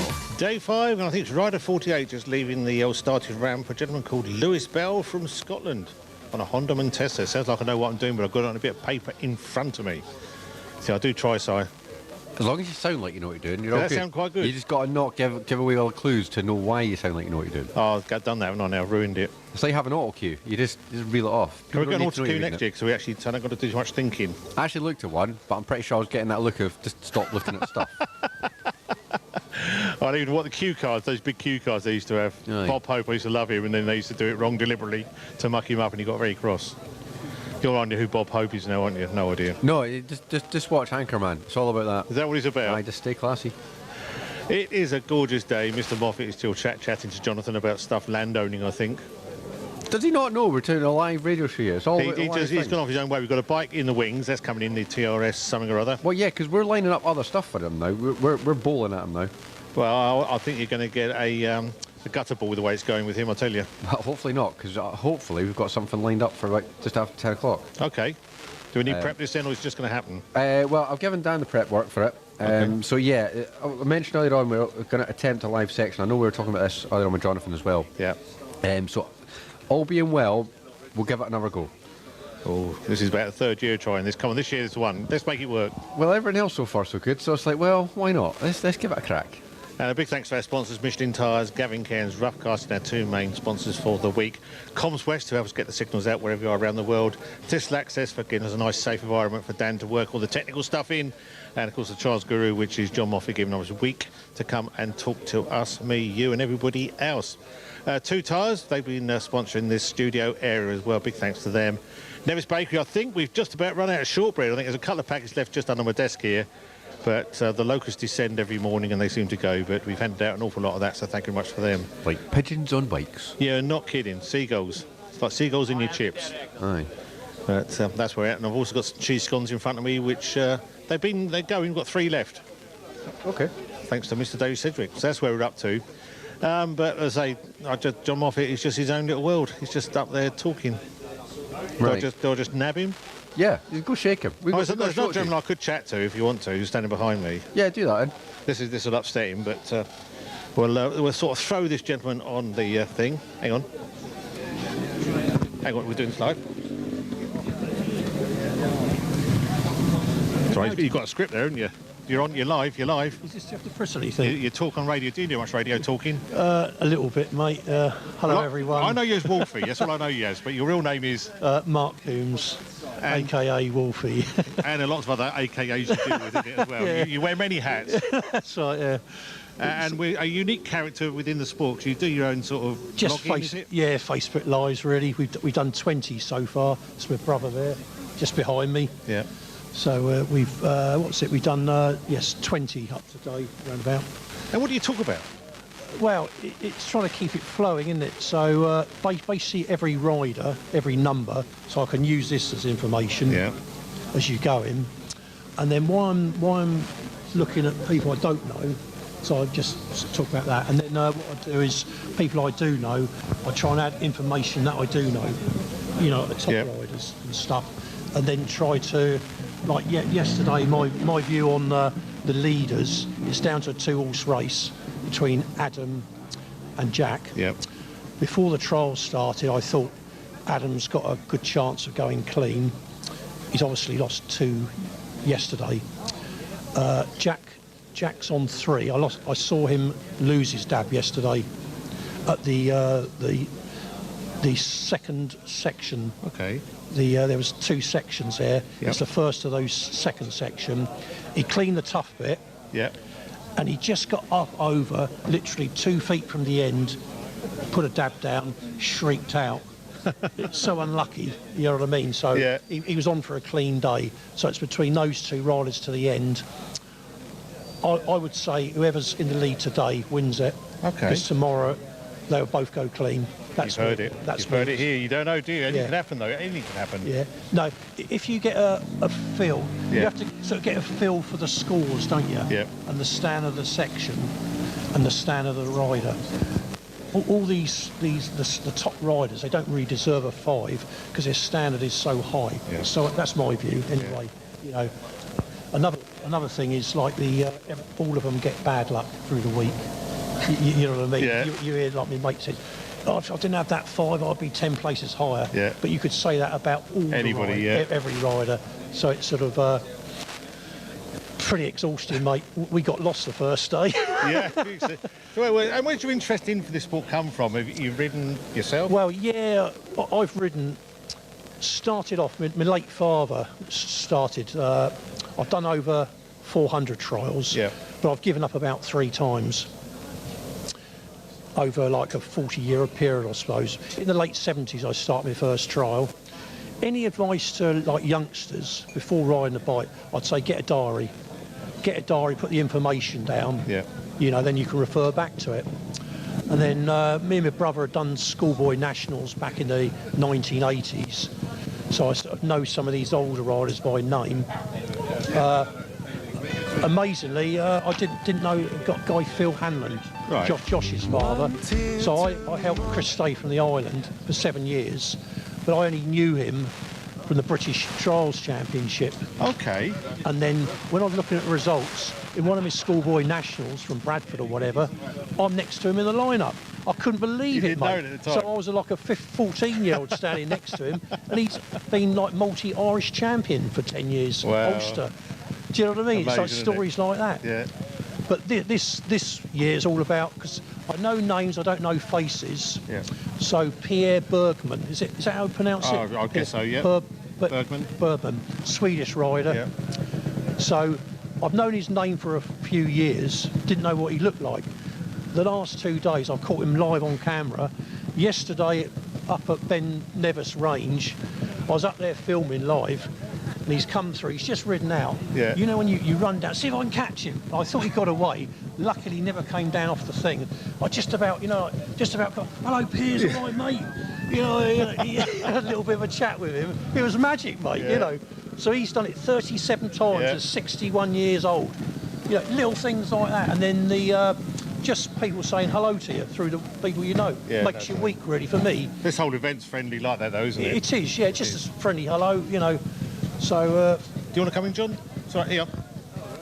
Yeah, because I got talking away with Jonathan Day of the Jahama Estates, and I was listening in, trying to do two things at once. But hard work, isn't it? Good to have you here. Can you speak up, John, please? Don't get nervous. Don't get nervous, yeah. He's very shy on the mic. Yeah, very shy. Shy bloke. Nice. So yeah, it's good to have you up here. And you do a lot of facts and figures. You run your own social media, Radio Wulfy, etc.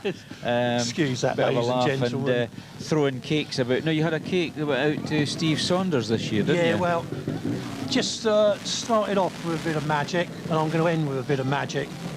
So this is the third cake. The second cake was to you at the Scot last year. So this was thank you very much. Steve Saunders. The first day we got here, we delivered him. It's brilliant cake by. I got her name wrong, John. I couldn't believe it. You know, I told Steve to call her Lee Brown. That's my next door neighbours live there. Because I've got this thing where I forgot their names. They got a son and a daughter. Yeah. And she's got a female name. Yeah. So, anyway, so Lee, it's Lee Allman. Oh, right. Doing these cakes So you've got it brilliantly in the design of like you know, the Charles T. Yeah, and stuff. that's right. Yeah. So it's very good. And you did some cakes. We did a cake for Dan Thorpe as well. Yes. Didn't you? Yeah, that was good. And I had the Trials Guru cake in last October at the Scottish Trial, so it was a great thing. We've got very, very little time now to the 10 o'clock news, isn't it? Just how long ago? That is correct. I did the Scot trial last year, got to the first petrol stop, the worst effort yet. It's 3-0 to the Scot trial. Ah, well, there you do. John This Weller. News Radio is day 5 of the Scottish 6 days trial, and we're back straight after the news at 10 o'clock. We've got a bike coming in, so we'll be talking about lots of things about TRRS. I'll be honest, we had that much going on, I kind of thought we'd skip the news. You skip the news now? Yeah. Oh, now you tell me. Yeah. Oh, well. Well done. Mark Coombes shot. We've been cut off now. And we're hoping to get Steve Saunders in to look over the TRRS bike. He had an issue when the riders came into the service area, bike wouldn't start. Phil Whiffen, so Phil was working on his bike with Steve Saunders overseeing it, checking everything was okay. Maybe some exchange of parts down there. I don't know what's happening. So I'll try and get Steve to come up very shortly. That'd be good. No, so change Wolf though, because he's an interesting character. We keep saying that, and a unique character in the sport. As I say, he's got these stats and figures. He does it a bit tongue-in-cheek the way he does it, but there's a seriousness to what he's doing. Yeah, there is. I mean, the stuff he puts out is very factual, and I wish I was so pedantic as Mark to do that myself. I mean, people look to me to give them information because of the Trials Guru moniker or the website. It's impossible to know everything, as you know. I mean, I was a bit concerned that I was nipping out to speak to riders I didn't know because I didn't even know their nationality.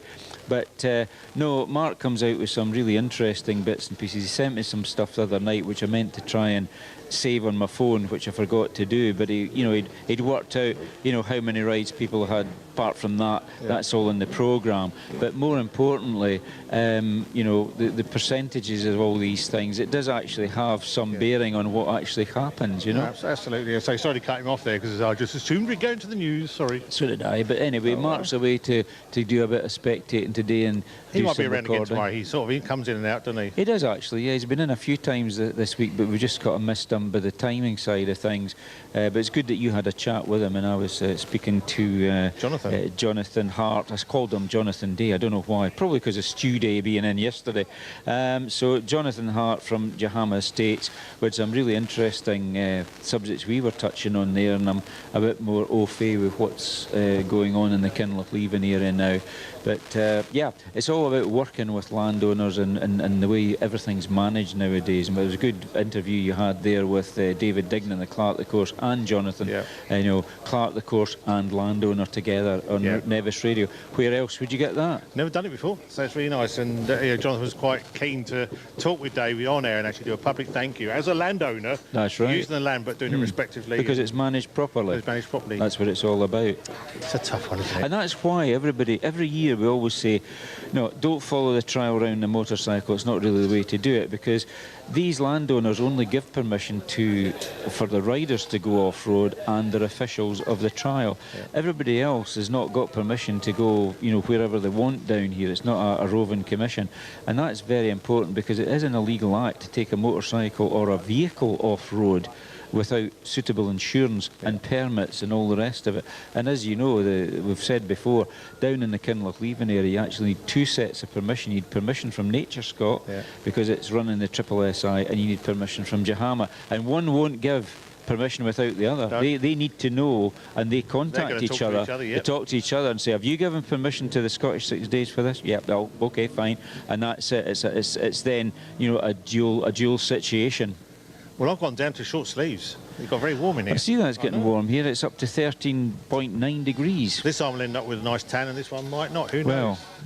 And talk about permission, because no side's been trying to get permission with Jahama to go out and do some filming in that, because we just can't go and do that. We want to fly drones, we want to do live sections, but we're trying to get that lined up with them for hopefully next year. Yeah, you can't film in private land without permission of the landowner. No, I say we obviously have had extensive chats on this one, so we do have some kind of permissions for this year. We're working on it. We're trying very hard to get you something live at the moment, but we're struggling. Yeah, but I'm meaning that commercially you can't go on private land and make films. That's what I'm saying. No, definitely not. Yeah, no, you need permission for these films. That's what I was getting at. Well, I'll tell you what, I guess we'll have a tune while you're sorting stuff out. We have some Rock Set and Dressed for Success. Oh, hang on a minute. I need the right mouse first. Rock Set. Yeah, I think getting something live today is proving a bit tricky due to where David is. So we've got a bit of a plan B we're working on at the minute, and we hope we'll get something sorted. So what I'll do is I can play some Rock Set, and we can take it from there, I guess. Sounds like a plan. Come back to us after that. And it's just easier for me as a professional. It just does what I want it to do. It's not doing anything funny, and they've been durable. I've ridden them on some really rough terrain, and I haven't had any punctures yet. But to last long as well, it's ideal, really.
hold on with some style.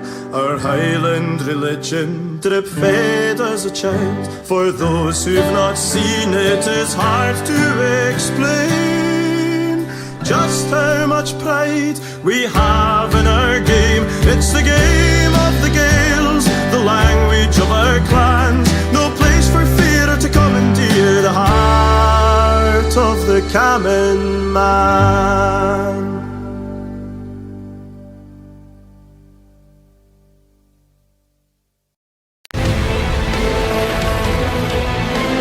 The tyre is such an important part of your bike. It's the only part which touches the ground. And when you get that perfect combination, it's hard to beat. The Michelin tyres have been perfect for me. I've been running the DH22 on the front and the DH34 on the back, and it's a really good combination between grip and rolling speed.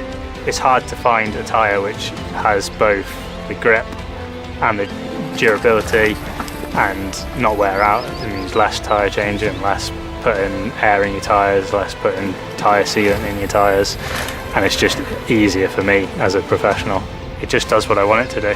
It's not doing anything funny, and they've been durable. I've ridden them on some really rough terrain and I haven't had any punctures yet, but to last long as well, it's ideal really.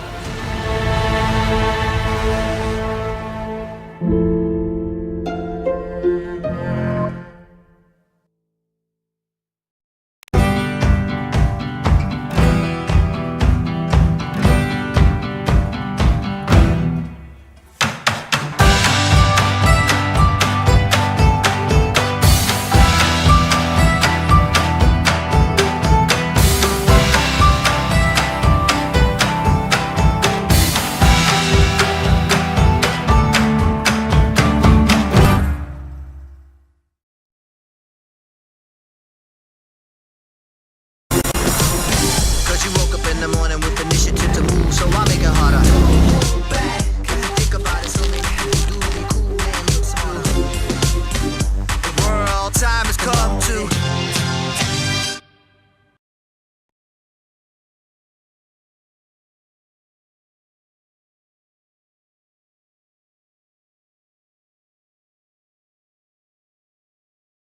We're into the final hour of our coverage here on Nevis Radio right through until 11 o'clock on this Friday. Tomorrow we start at 7, go on till between 12 and 12:30 whenever the last rider leaves Parc Fermé is the way it works. And it's great to be covering the trial on this week. It's a sunny week, it's a beautiful week here in Loch Harbour. Wherever you're listening, hope you're getting a capture of the, let's just say the ambience of what it's like sitting here. Let's say a little bit of breeze. But as I say, the shirt has come off into short sleeves now, which is always very, very nice. We've got the TRRS that's parked in front of our area. John's going to try and find Steve Saunders. He's going to come and talk about it, but I think they've had a bit of an issue with one of their bikes. They've been sorting that out all morning. And that's where we're up to here, Si. OK. So basically, we're still waiting on the guy to come and tell us about their bike. Yeah, I've got no John, I've got no Steve, I've got nobody here. Just be on my little lonesome, sitting on a stool, talking about bikes. Oh, fair enough. But we did have this note come through earlier from the thing. There's been a stolen bike, a Gas Enduro 300. It was stolen overnight at Glen Nevis campsite, caravan site. I guess if anyone gets offered one at a silly price or knows anything about it, please get in contact with the police. Is it 101 you have to call? 101, yep. And so we've got no other details about it, but I say a bike was stolen last night and we've losing a second one this week. But I say it's an Enduro 300 gas.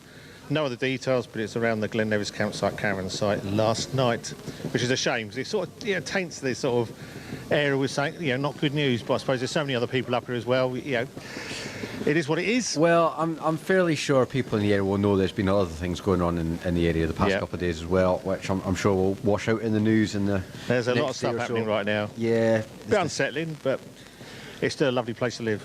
Well, yeah, it's nice. Keep it light, as they say. Right, I think Steve's in the area now with John. So I think they're going to grab microphones. I'll turn that one on, so that's already on, John. So that's a good one. And we're going to talk about the TRS. Yeah, well, we have with us today, that's live, Mr. Steve Saunders, he's the importer for these machines, the TRRS, but Steve has got a claim to fame. It was it 11 times or 10 times British champion, Steve? It was 10 times adult British champion. So, but then I had 2 adult indoor British championships and 5 youth ones. Yeah. So whenever I see Sammy, it's 17. Excellent. But not only that, you were a works rider for Bultaco through Comerfords, Fantech, Honda on the RTL with Eddie Lejeune, weren't you? So you were riding in the World Championships back then.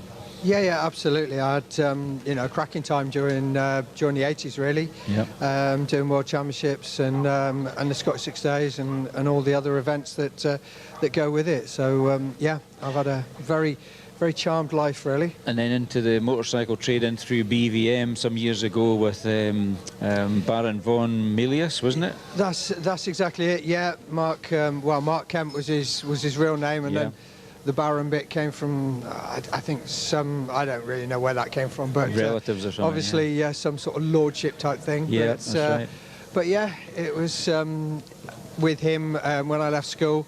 So obviously you needed to go do some sort of scheme. So yeah, I went working there as a mechanic at 16, and then left to go and play on motorbikes. Yeah.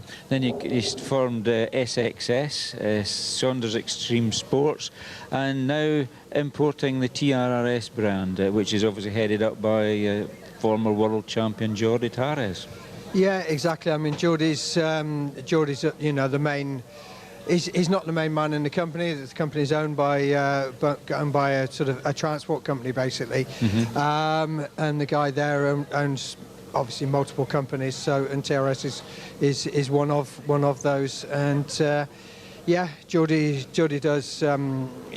He's absolutely obsessed with his bikes and try and to make everything better and better all the time. So yeah, it's a great honour in many ways. I mean, he's obviously a good friend, but it's a great honour to be working with him. Yeah. Now, obviously we've got one of the bikes in today. Let's just run through the TRRS as we've done with some of your competitors earlier this week. This is the TRRS 1RR. Explain what this is about. Yeah. So basically all the bikes are their model is a 1, mm-hmm. and then the RR bit is a particular model of that. So the base model bike is a 1, mm-hmm. which we actually don't import into the UK because it doesn't seem to sort of have any interest from customers. Yep. Then there is the 1R, which is obviously next model up. Mm-hmm. The RR, which is the race replica model, and it's the main one that we sell. Mm-hmm. And then above this, which comes out end of May, is the Gold, which is the top of the range bike. That bike is also going to be our first fuel injection bike as well. So be very interesting to see how all of that goes, and yeah, should all be good. But this is our trusty model, the RR. This particular one here is one with electric start as well. So you've just got the extra little bit on here. Yep. And you can see the battery behind the headlight. Mm-hmm. So that makes life a heck of a lot easier. For when you're in, especially when you're in an awkward situation in a gully or something, and you can't even kick it over because the kickstart won't fit past the banking or the rocks. Yeah. So or you're a more really senior good gentleman or lady that prefers electric start. Absolutely. Yeah. It's funny because it's sort of, Charles Wood sort of sees it as a more senior thing. Yeah. But you look at the toughest guys in off-road motorsport, which in my book is the Enduro boys. Yeah. And every single bike has got electric start. So no matter what manufacturer it is. So mm-hmm. I think it's seen as more senior, but it's available to everybody. And does the TRRS range come with OEM Michelin tyres? Yeah, the all apart from one model comes with Michelin tyres. Mm-hmm. The other model comes with the Dunlop tyres. Yep. There's no real reason for that, but there is a slight price difference in Dunlop and Michelin. Mm-hmm. So I guess that's the main reason. Part It's of it. on a slightly less expensive model. Yeah. Reliability, they're beginning to prove themselves, the TRRS. They seem to have a very reliable range of bikes now. Yeah, generally speaking, we don't have many problems. Nothing's perfect, you know. So we do get the odd thing here and there, but no, the bikes are pretty good so far. So far this week, we've had nobody go out due to a direct mechanical failure. Yeah. So that's all good news, and hopefully we'll have the same opinion on Saturday afternoon. Absolutely. Now, obviously, because of people listening in, they're maybe not au fait with trials, etc., we need to have an idea as to what the retail price of these bikes are. You do it through a dealer network? Yeah, we sell, you know, we're the wholesalers, we're the importers, so we sell through dealers. We've got dealers all over the country, and this particular bike here is £7,299. So that's with the electric start, which is about £320 more expensive than the kickstart version. So it's, you know, it's not much more than a kickstart bike for what you're getting, really. Yeah. And do you still ride one of these? I occasionally ride one. I don't really do many events these days, but obviously riding the bike around and about at work and testing them and stuff. So yeah, do a bit of that. But event-wise, I don't really ride any of the modern events anymore. I'm too senior even for the electric start these days. Now, with the youth, I remember a couple of years ago I managed to buy a little balance bike off you. Do you still do these? We still do those, and we also do the next one's up now as well. So I think the one you had was literally a push one. Yeah. You know, obviously I'm trying to think of the right word without being very rude and saying something online that I shouldn't do. I'm a grandfather. You're as tight as some part of a duck, and so you had the cheapest model there was. Did I? Right. But now we do them with the balance bikes that you push. You know, the kids scoot along, and then we've got the electric versions of that as well now. Right. So the kids start to learn throttle control. Obviously, they've got, you know, power adjustments on them as well, and then all up through the kid range as well. You know, back to 125s, which we have 125cc bikes going around with the 17-year-olds here as well on their roll plates. Yeah. No, because our Stevie, he's been using this little bike for quite some time now. He's only coming up for 3 years old. He's got another type of electric bike at the moment, but he's only just beginning to master that, and it's amazing how that little balance bike started him off. He's not actually pedalled a bike yet. All he's done is gone from the TRRS balance bike to an electric bike, and that's it. There's no pedalling in between, whereas our kids started on push bikes and then got a little TY80 Yamaha. That was the sort of bike of the era then. But now it's a lot better. These balance bikes really bring on kids, and it gets them interested in the sport eventually, you know. Absolutely, and I mean the electric bikes as well. You know, the little kiddies electric bikes. You know, if anybody sees them in the park or anything like that, they're all under, you know, the legal power power outputs. So they're allowed in parks and things. So, but if anybody sees them in the park on those bikes, they think they're absolutely gorgeous, and you know, oh, isn't he or she cute? You know, it's lovely to see them. But if you had a motorbike there with an engine, they'd be on the telephone to the police straight away. That's right. That's the difference, because we never ever started the TY80s in the back garden at home, because it would, you know, the neighbours would hear it. But I mean, we've had Stevie down with his little electric bike, and he started off. We took the footrests off, because then it was mirroring his little balance bike. Put the footrest back on, and he was going round in his balance bike with 1 foot up, and then from that he progressed to riding the bike round, sticking his feet out, footrest back on, feet on the rest, and now he's standing up, and it's just a progression. I'm really proud to see him getting on. Don't get me wrong, if he's not a world champion, it wouldn't faze me, as long as he enjoys what he does with a motorcycle or a bicycle or whatever, because that's what we've always done.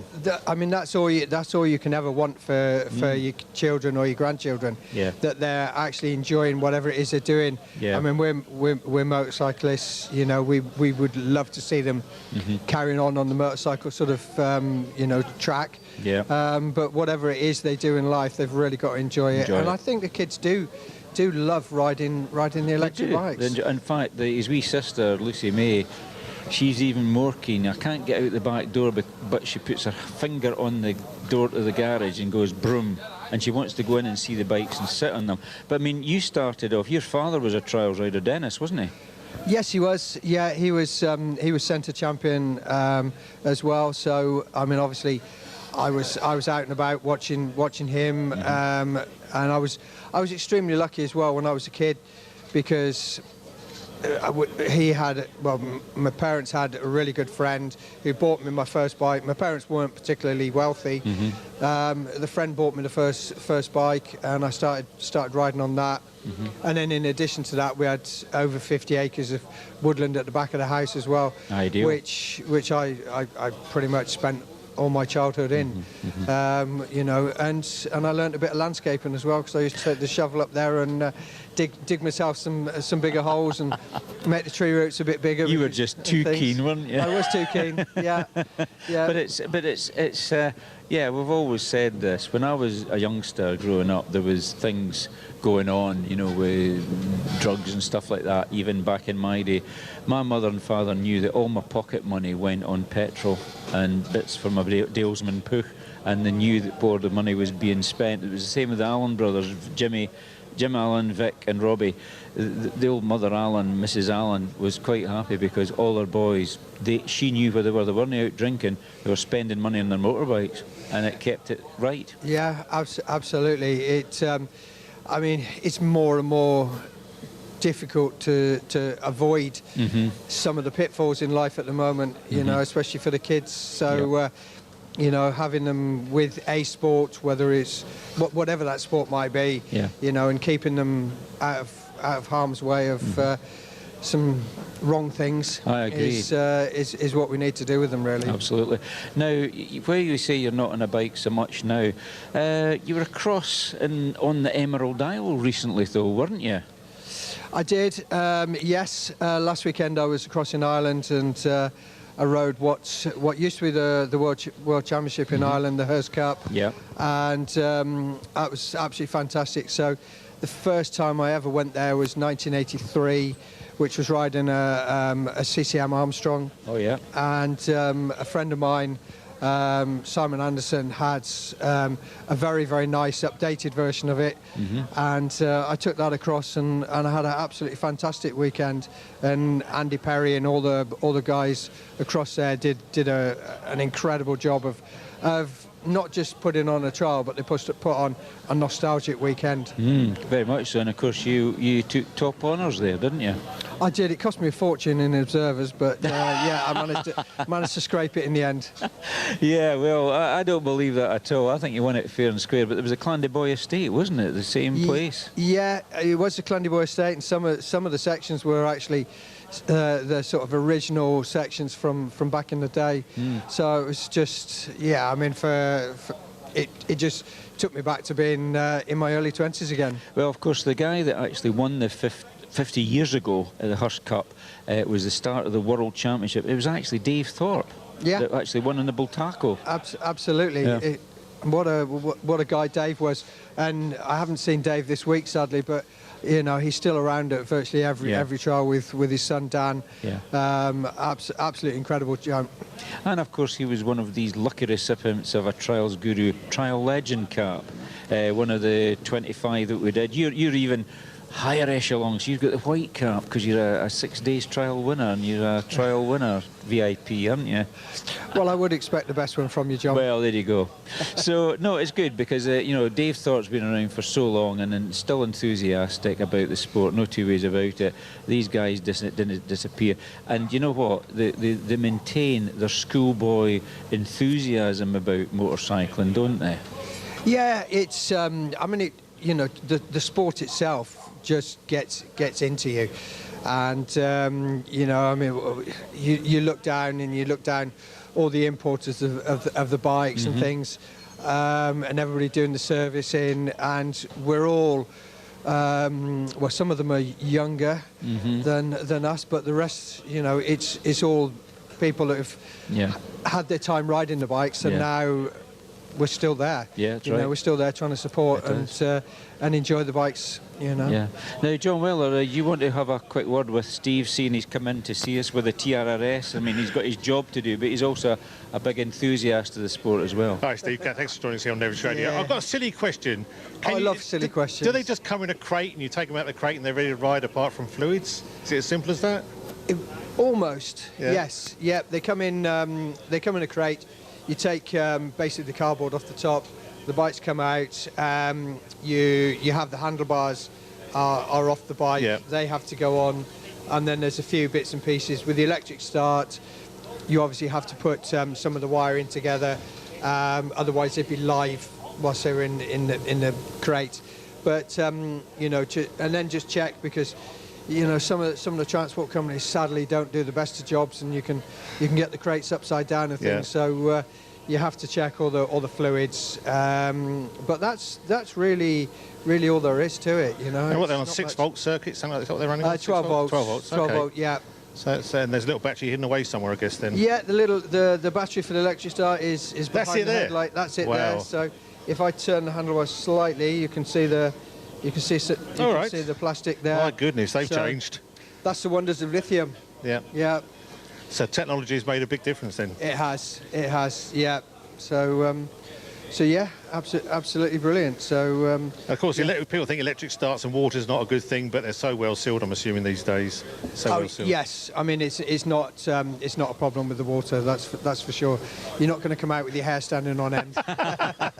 And do they get warm Even grips? if you had yet? some. You got heated grips? Has it gone that far yet? There are heated grips you can fit. They don't come with them. No.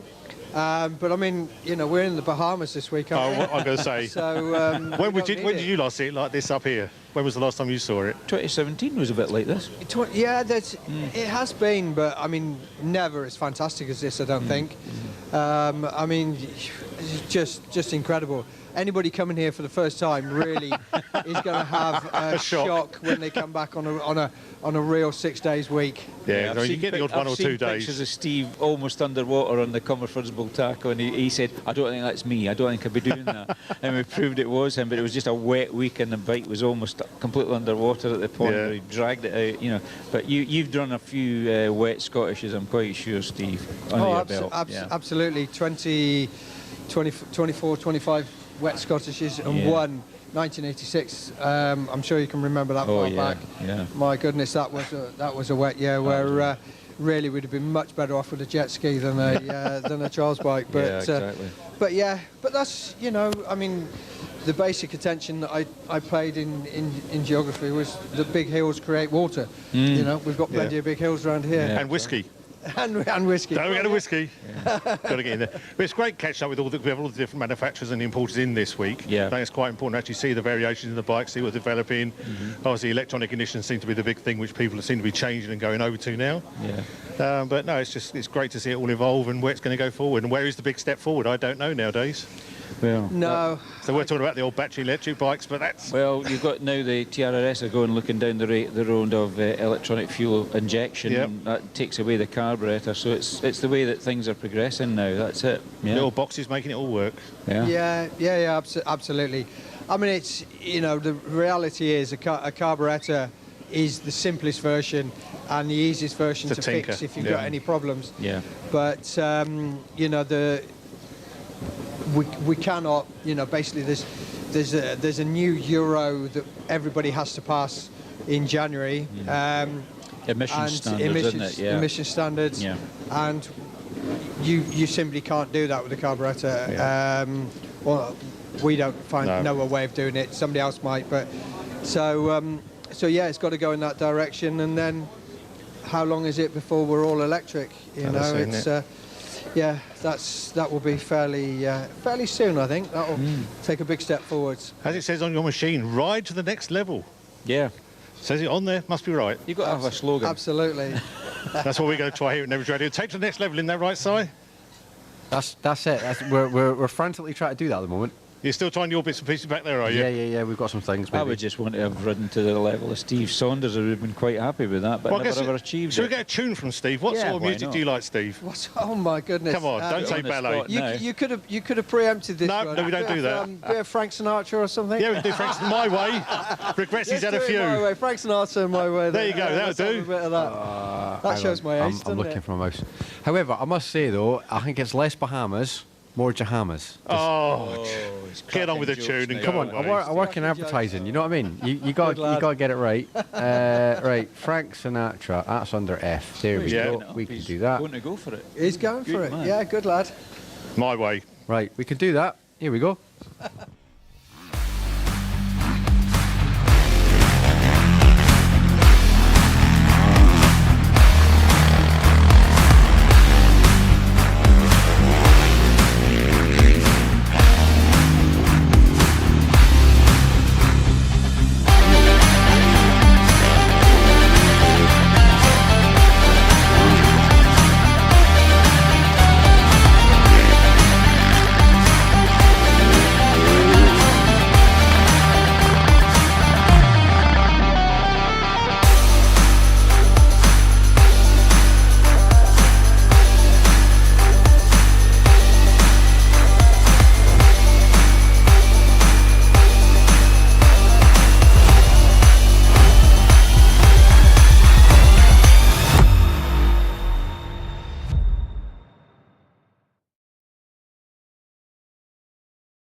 You captured our heart, hold on with some style. Our Highland religion drip fed as a child. For those who've not seen it, is hard to explain just how much pride we have in our game. It's the game of the Gaels, the language of our clans. No place for fear to commandeer the heart of the Cammon man.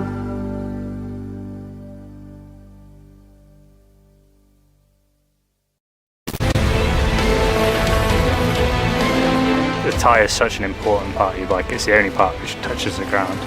And when you get that perfect combination, it's hard to beat.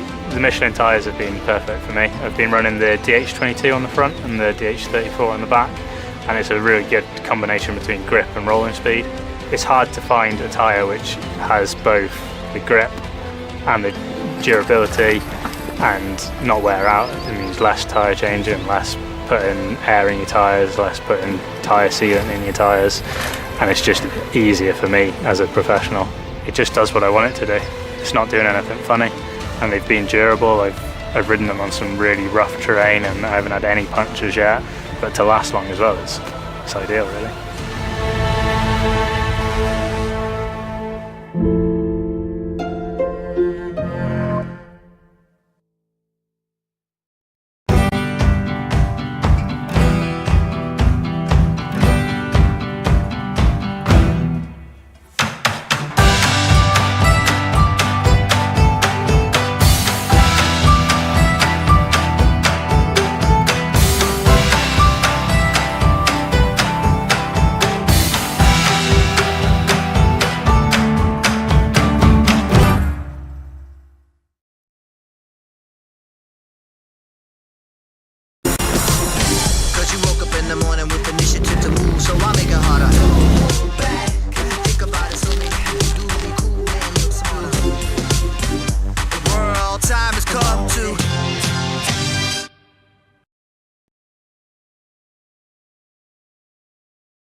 is day 5 of the Scottish 6-day trial. I can't believe this day is almost over. It's gone so quick again, which is always good, I think. Yeah, another day. When it drags, it means you're not having a good time. When it goes quick, you're having a great time. Yeah, that's right. Or you're doing a lot of things. Maybe doing lots of things. Maybe. Lots of thinking. Possibly. People say, is it tiring down there? Yes, it's tiring wherever you're doing. In what you're doing back there, aside, you just don't relax. This is a tiring Mentally week. draining. Yeah. And you're sort of thinking about it when you go home, and you're doing a lot of socials, getting all the stuff up on there as well. That's it. It's a major undertaking. The correct PR. Also, talking of a major undertaking, I was asked a question last hour and we mentioned about this. I think we're organised and ready to show off some stuff. Oh, yeah. I think so. So, through the power of technology, we've got you some, to be fair, they're recorded, but they were recorded a short while ago, sections from Section C. From today, this is? From today. So David Green, who's been down there doing some camera work, he's actually managed to get some live footage down there. Recorded it, sent it up to us. So it's not live, but it's about as live as we're going to get with this one. Corey Mohar. Yeah, you should be able to have a look at that and then commentate your way through that. Right. Yeah, well, Corey Mohar, a very difficult section. Rider and a beater just going up there. All being filmed by David Green from Nevis Radio. They're just panning down and waiting on the next rider coming up. You can see that they're moving them up quite quickly. They're quite close together, and they've one had a slip or a fall. It doesn't leave a lot of space. Well, what happens is they don't let the rider into the section until the rider's actually out the end cards or pulled his bike out the side. So whenever he's through the ends cards, they'll be blowing a whistle or whatever to the bottom control master of the team leader, and he'll be waving the next guy on. Here's the next rider coming up. Is it not a little bit distracting when you've got other riders stood in the middle of the route? Well, they normally lie themselves up the bankings or step out the way. Oh, there's somebody down. Oh, he's just had a massive crash. I'm trying to see who that is, but I've gone and we've frozen put this away. 248. I think it's Daniel Lamont, actually. That hurt. We can tell that one. 248. It was Daniel Lamont from Inverness, had a massive crash there. It's still photography, I think, we're on here just at the moment. Here, yeah. But he did actually lose it there. And Danny's a very competent rider. I think he's only dropped about 100 marks so far. So Danny crashed. He's moved out the way now, and the next rider coming up, 251. Taking a precautionary dab there. So where he puts his foot down there, is that classed as a dab? That's a one, yeah. He's dropped one mark there. He was at 251, that's George Pollard. These people walking here, they're due to come up and they can actually assess it? Yeah, they're looking to find the line. The best route, yeah. They're looking for the line there. So what do you say they're looking for? Are they looking for where the riders have been, or are they looking for things that would stand out to them? Best place to go. 254 is that? That's 253, Kyle Neal, that's from Inverness and District. So we've got the Inverness and District guys. Hopefully we'll maybe catch Gavin Cairns. He's 252, so we'll keep a look out for him if he comes. Who's this coming up now? 250. 250, that's Darren Kennedy, isn't it? Yeah. Darren Kennedy from Inverness. He's off. Yep, he just got stuck actually. So he's not so much off, he's just got stuck. Got the back wheel stuck on it. He's pushing hard to get out, but he's probably on a 5 now. I think it's when you realise how much manual effort is a lot involved of in effort getting there. these machines up. He's in between the blue cards and the red cards, and he's not moving forward at all at the moment of going by the camera. Yeah, he's definitely on a 5. He's now going to get a pull by the observer. He's getting off the bit, giving it a shove up. My goodness. See, for somebody who doesn't do this kind of stuff, obviously it doesn't look like you should be riding a bike up that. I mean, to be fair, it doesn't look like I should be walking up well, that. it's the development of the old paths they had in the 1940s and 50s, and it's progressed since then. So that's what we're looking at here. What's this? What's numbered that?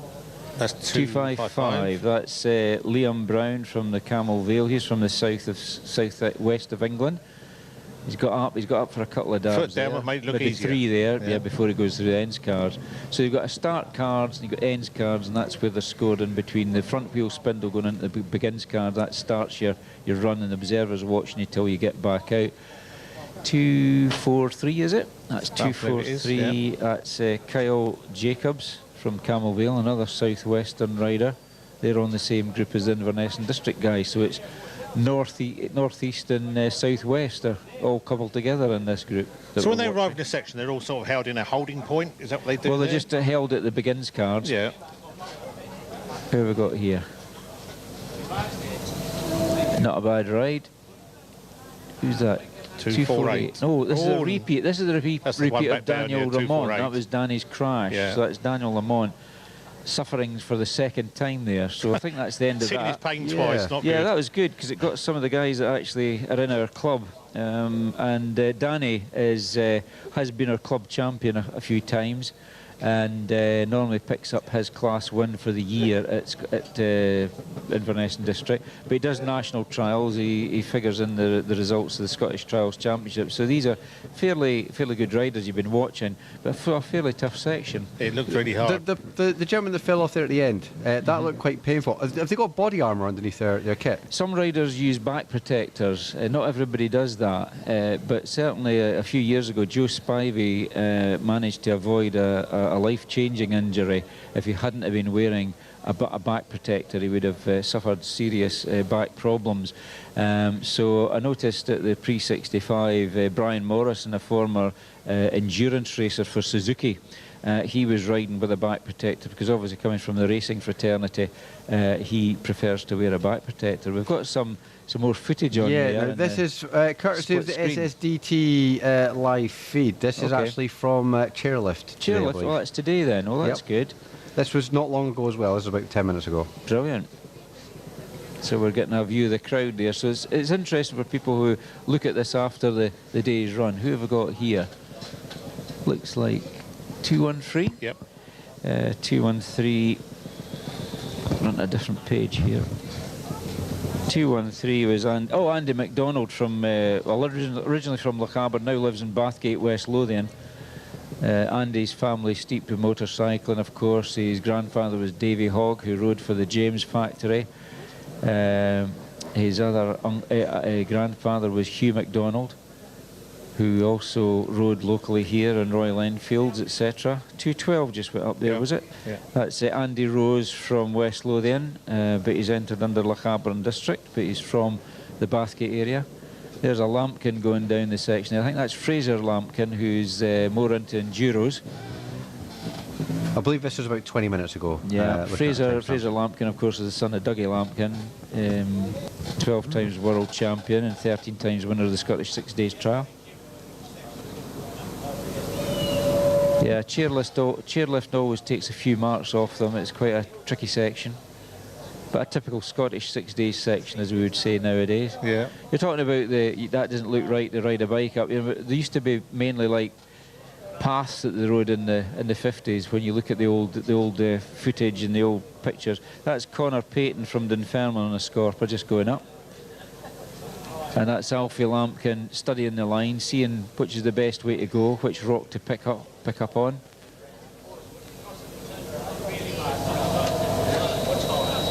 It's a bit of a science, isn't it? Where you're going to go, what you're going to do, the best route up. Well, it's the same with racing. Car drivers will tell you what the best route, the best line through the corners is. It's the same thing with trials. And a lot of road racers actually have used trials as a winter sport because of the picking of the lines and also keeping physically fit. Well, while watch that, should we do the results from like yesterday? We haven't done them yet. Yeah, we can do. We can watch a bit of footage and also get the results in the background. After day 4, which was the Thursday of the Scottish 6 Days Trial, Thursday the 8th of May, we had Adam Raga in the lead on the factory Sherco on 2 marks lost. They took up a couple of points off him yesterday, a couple of marks. Jack Peace, number 79, is second on 3. Billy Green up into 3rd position on 11 marks. George Hemingway, the younger of the Hemingway brothers, in 4th position on 12. James Dable in 5th position. He's come up from the 10th position up a few days ago on 13 marks. Jack Dance in 6th position on 14. Harry Turner in 7th position on 14. Harry Hemingway, who was leading with Raga, now in 8th position on 15, so they've taken a few marks off Harry since yesterday. Jamie Galloway, TRRS rider from Scotland, 9th position on 16 marks, so he'll be the highest placed Scotsman this year so far. And Richard Sadler in 10th position on 18 on the Vertigo. So that's the top 10 for the Scottish 6 Days Trial as of day 4. Is Emma still the top lady? Female? I think she is. I haven't actually worked through it at all. See if I can spot it. It's difficult to hold a microphone and do that. I'm sorry. I'll hold it. Let me hold it for you. There you go. I'll be your mic stand. But the name's Mike. Mike Stand. Yeah. We're talking about radio names and things like that we could call ourselves. Not a good thing. Better than the rap name. I think John and John works, if I'm honest. It's easy to remember. John and John. Yeah, we had 3 Johns in here the other day. I don't think they've given us ladies. No? All right. I don't know where Emma's placed. She normally is at the top of the female riders, but... I saw her on page 1 earlier when I was thumbing down. She was down here somewhere. I'm sure I saw her, did I not? Let me see. Bristol, Emma. I'm sure I saw her in there somewhere. Was it yesterday? No, maybe. I don't know how many ladies are in this year, but they normally do a ladies award. Here we are. Third from the top. Oh, Emma's in 45th position on, let me see, 81 marks. That's now, overall, yeah. All I need to do is look above that and see if there's any ladies above her. Well, there's an S. Bertolotti, but I think that might be the gentleman, 202. I think his girlfriend was maybe a slightly different name. That's the one you're chatting to, wasn't it? Yes. I was chatting to them, but no, I think probably I'm right to say that Emma is top of the female riders this year, because I don't see any female above her, let's put it that way. Yeah. But they used to do a ladies thing on that. We really need to split it up. In fact, we're getting to the point now where we really need it electronically, where we can have it on phones, because looking through paper's fine, but when you get wet, windy days, the wind's our worst. Over, we try to split it up and then it wet and goes windy. away, and it's not Well, so the easy. cool thing would be, if we had it electronically, we could actually put it on the screen. Yeah, exactly. Yeah. It's something, obviously the 6 days have their own. They do the live telemetry. feed, don't they? Is that what it says, the yeah, live results? Yeah, but they said, 1 or 2 people were saying it was normally on at 9 in the morning, but today, just about maybe half an hour ago, they couldn't find it. So I don't know whether it's maybe down at the moment, but certainly that would be great for us down here, because then you've got the instantaneous. That's what we're discussing. You know, magazines, papers are going out of fashion because it's not instant, and yet now with social media and everything, something happens, you hear about it literally seconds after it's occurred, doesn't it? Yeah, absolutely. Well, what are we up to? 8 minutes 2. Is anybody going to have a quick chat to? We're at quite a lot of bikes around us at the moment. Anybody you know? There's nobody in at the moment that I know particularly that we haven't actually interviewed before. Do you want to go make new friends? Well, you could do. You could do. Let me have a quick look. Just get a feel, because it's quite a hectic thing out there right now. I could have a quick word with 117. That do? Yep, that'd be perfect. Yeah. It is known to me. We've had him on before, but he's riding in the World Championships. He's a Scotsman from Les Mahago, and I don't think they're ready to take him yet. 117. Just a quickie, Duncan. How are you getting on in the standings? How have you been faring? Well, I've not been too good the first 3 days, but I had a lot better day yesterday. I rode a bit more like myself, so I moved up a decent bit. So yeah, quite happy with that. Yeah, you happy with the bike? No problems? No, it's been running sweet all week as usual, so I can't complain. So you're still smiling, that's the main thing. Oh yeah, week off work is holidays.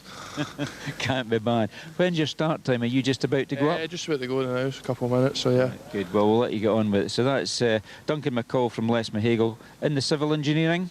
Yeah, well my dad's in the civil engineering, that's what he does. He's a sheep filling contractor, and I'm like a plant fitter for Komatsu, so that's it. In that industry, so yeah. Brilliant, so you don't get your hands dirty this week. Well, not with oil anyway. Well, a wee bit when working the bike at night. Thanks very much, Duncan. Cheers, thank you. That's Duncan McCall from Les Mahago, just ready to go. This is the thing, it's always trying to place who's available to talk that's not quite ready to go. So we've got 1 or 2 people at the back we could maybe catch if that's okay. Yep, you've got the camera with you, my friend. So if we jump to these riders here, who have got 1, 2, 4. Tell me who you are. Hi, I'm Alicia Robinson. And you're riding a beta, and you're riding in against the likes of Emma Bristow then? Yeah. Are you beating her? No. We were trying to find out if we didn't have the ladies' results. So you've ridden the Scottish 6 Days trial before? Yeah, so this is my 4th year. Getting on a bit now. Yeah. Now, your dad sort of follows you around with the Bond civil engineering van, is that right? Yeah, that's my dad. Yeah. See him at quite a few places, so it's good to have support with family, isn't it? Yeah, definitely. Without them, it's, you know, if you're having a bad day, you see them, they're cheering you on, it sort of gives you a boost again to carry on. Yeah. Now, you ride every weekend, don't you? Yeah, so I ride all the World Championships and British Championships, so busy schedule. Were you in the Trials Donations team with the women? I'm not sure yet. No. But have you ridden with them before, no? Yeah, I rode with them 2 years, a couple of years ago, so yeah. Something different. The World Series is different for the Scottish 6 Days, of course. Yeah, very different. So we'll let you get going because you'll be eager to go. Looking forward to finishing this Saturday then? Yeah, definitely. I mean, the weather's lovely and that makes it so much better, but yeah, the end is in sight. Brilliant. Thanks very much, Elisa. Lisa Robinson there, one of the lady competitors, as we were trying to see the results but couldn't quite manage it, but we do reckon that Emma Bristow is leading that. But of course Emma's a 10 times previous world female trials champion, now heavily involved with Sherco motorcycles. Her and her husband James Fry, they're the intermediary between the dealers and the factory now. This is how some of the importation of motorcycles into the UK has gone. KTM have their own distribution network, hence the Gas. It used to be imported by John Shirt Motorcycles, who are now a franchise dealer of Gas plus others.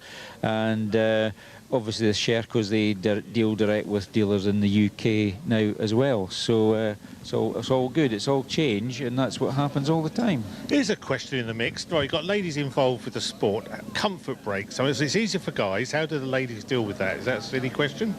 No, I'll be serious. I mean, you obviously got the lunch spots and things like that, but are there facilities there? Yeah, no, not really, no. But it depends where the lunch check is. I mean, a lot of events now, such as the one that we get involved with Inverness and District, the Highland Classic 2-day trial, Alvey Estate, we've got to manage that carefully. So what we do is we hire in what we call, or what I call, and what we generally regard in the programme as the Superloos. So we've got a company in Inverness that we've got a committee member of Inverness and District is actually an employee with them, and LCC events, actually we hire from them a trailer, a four-wheel trailer, which is actually what the sort of things they put out to events, where it's got ladies and gents toilets with wash hand basins all fitted up, and we have that for the 2 days at Alvey Estate. So we do that, but we've also got a couple of these portable type loos as well. The company bought 3 of them.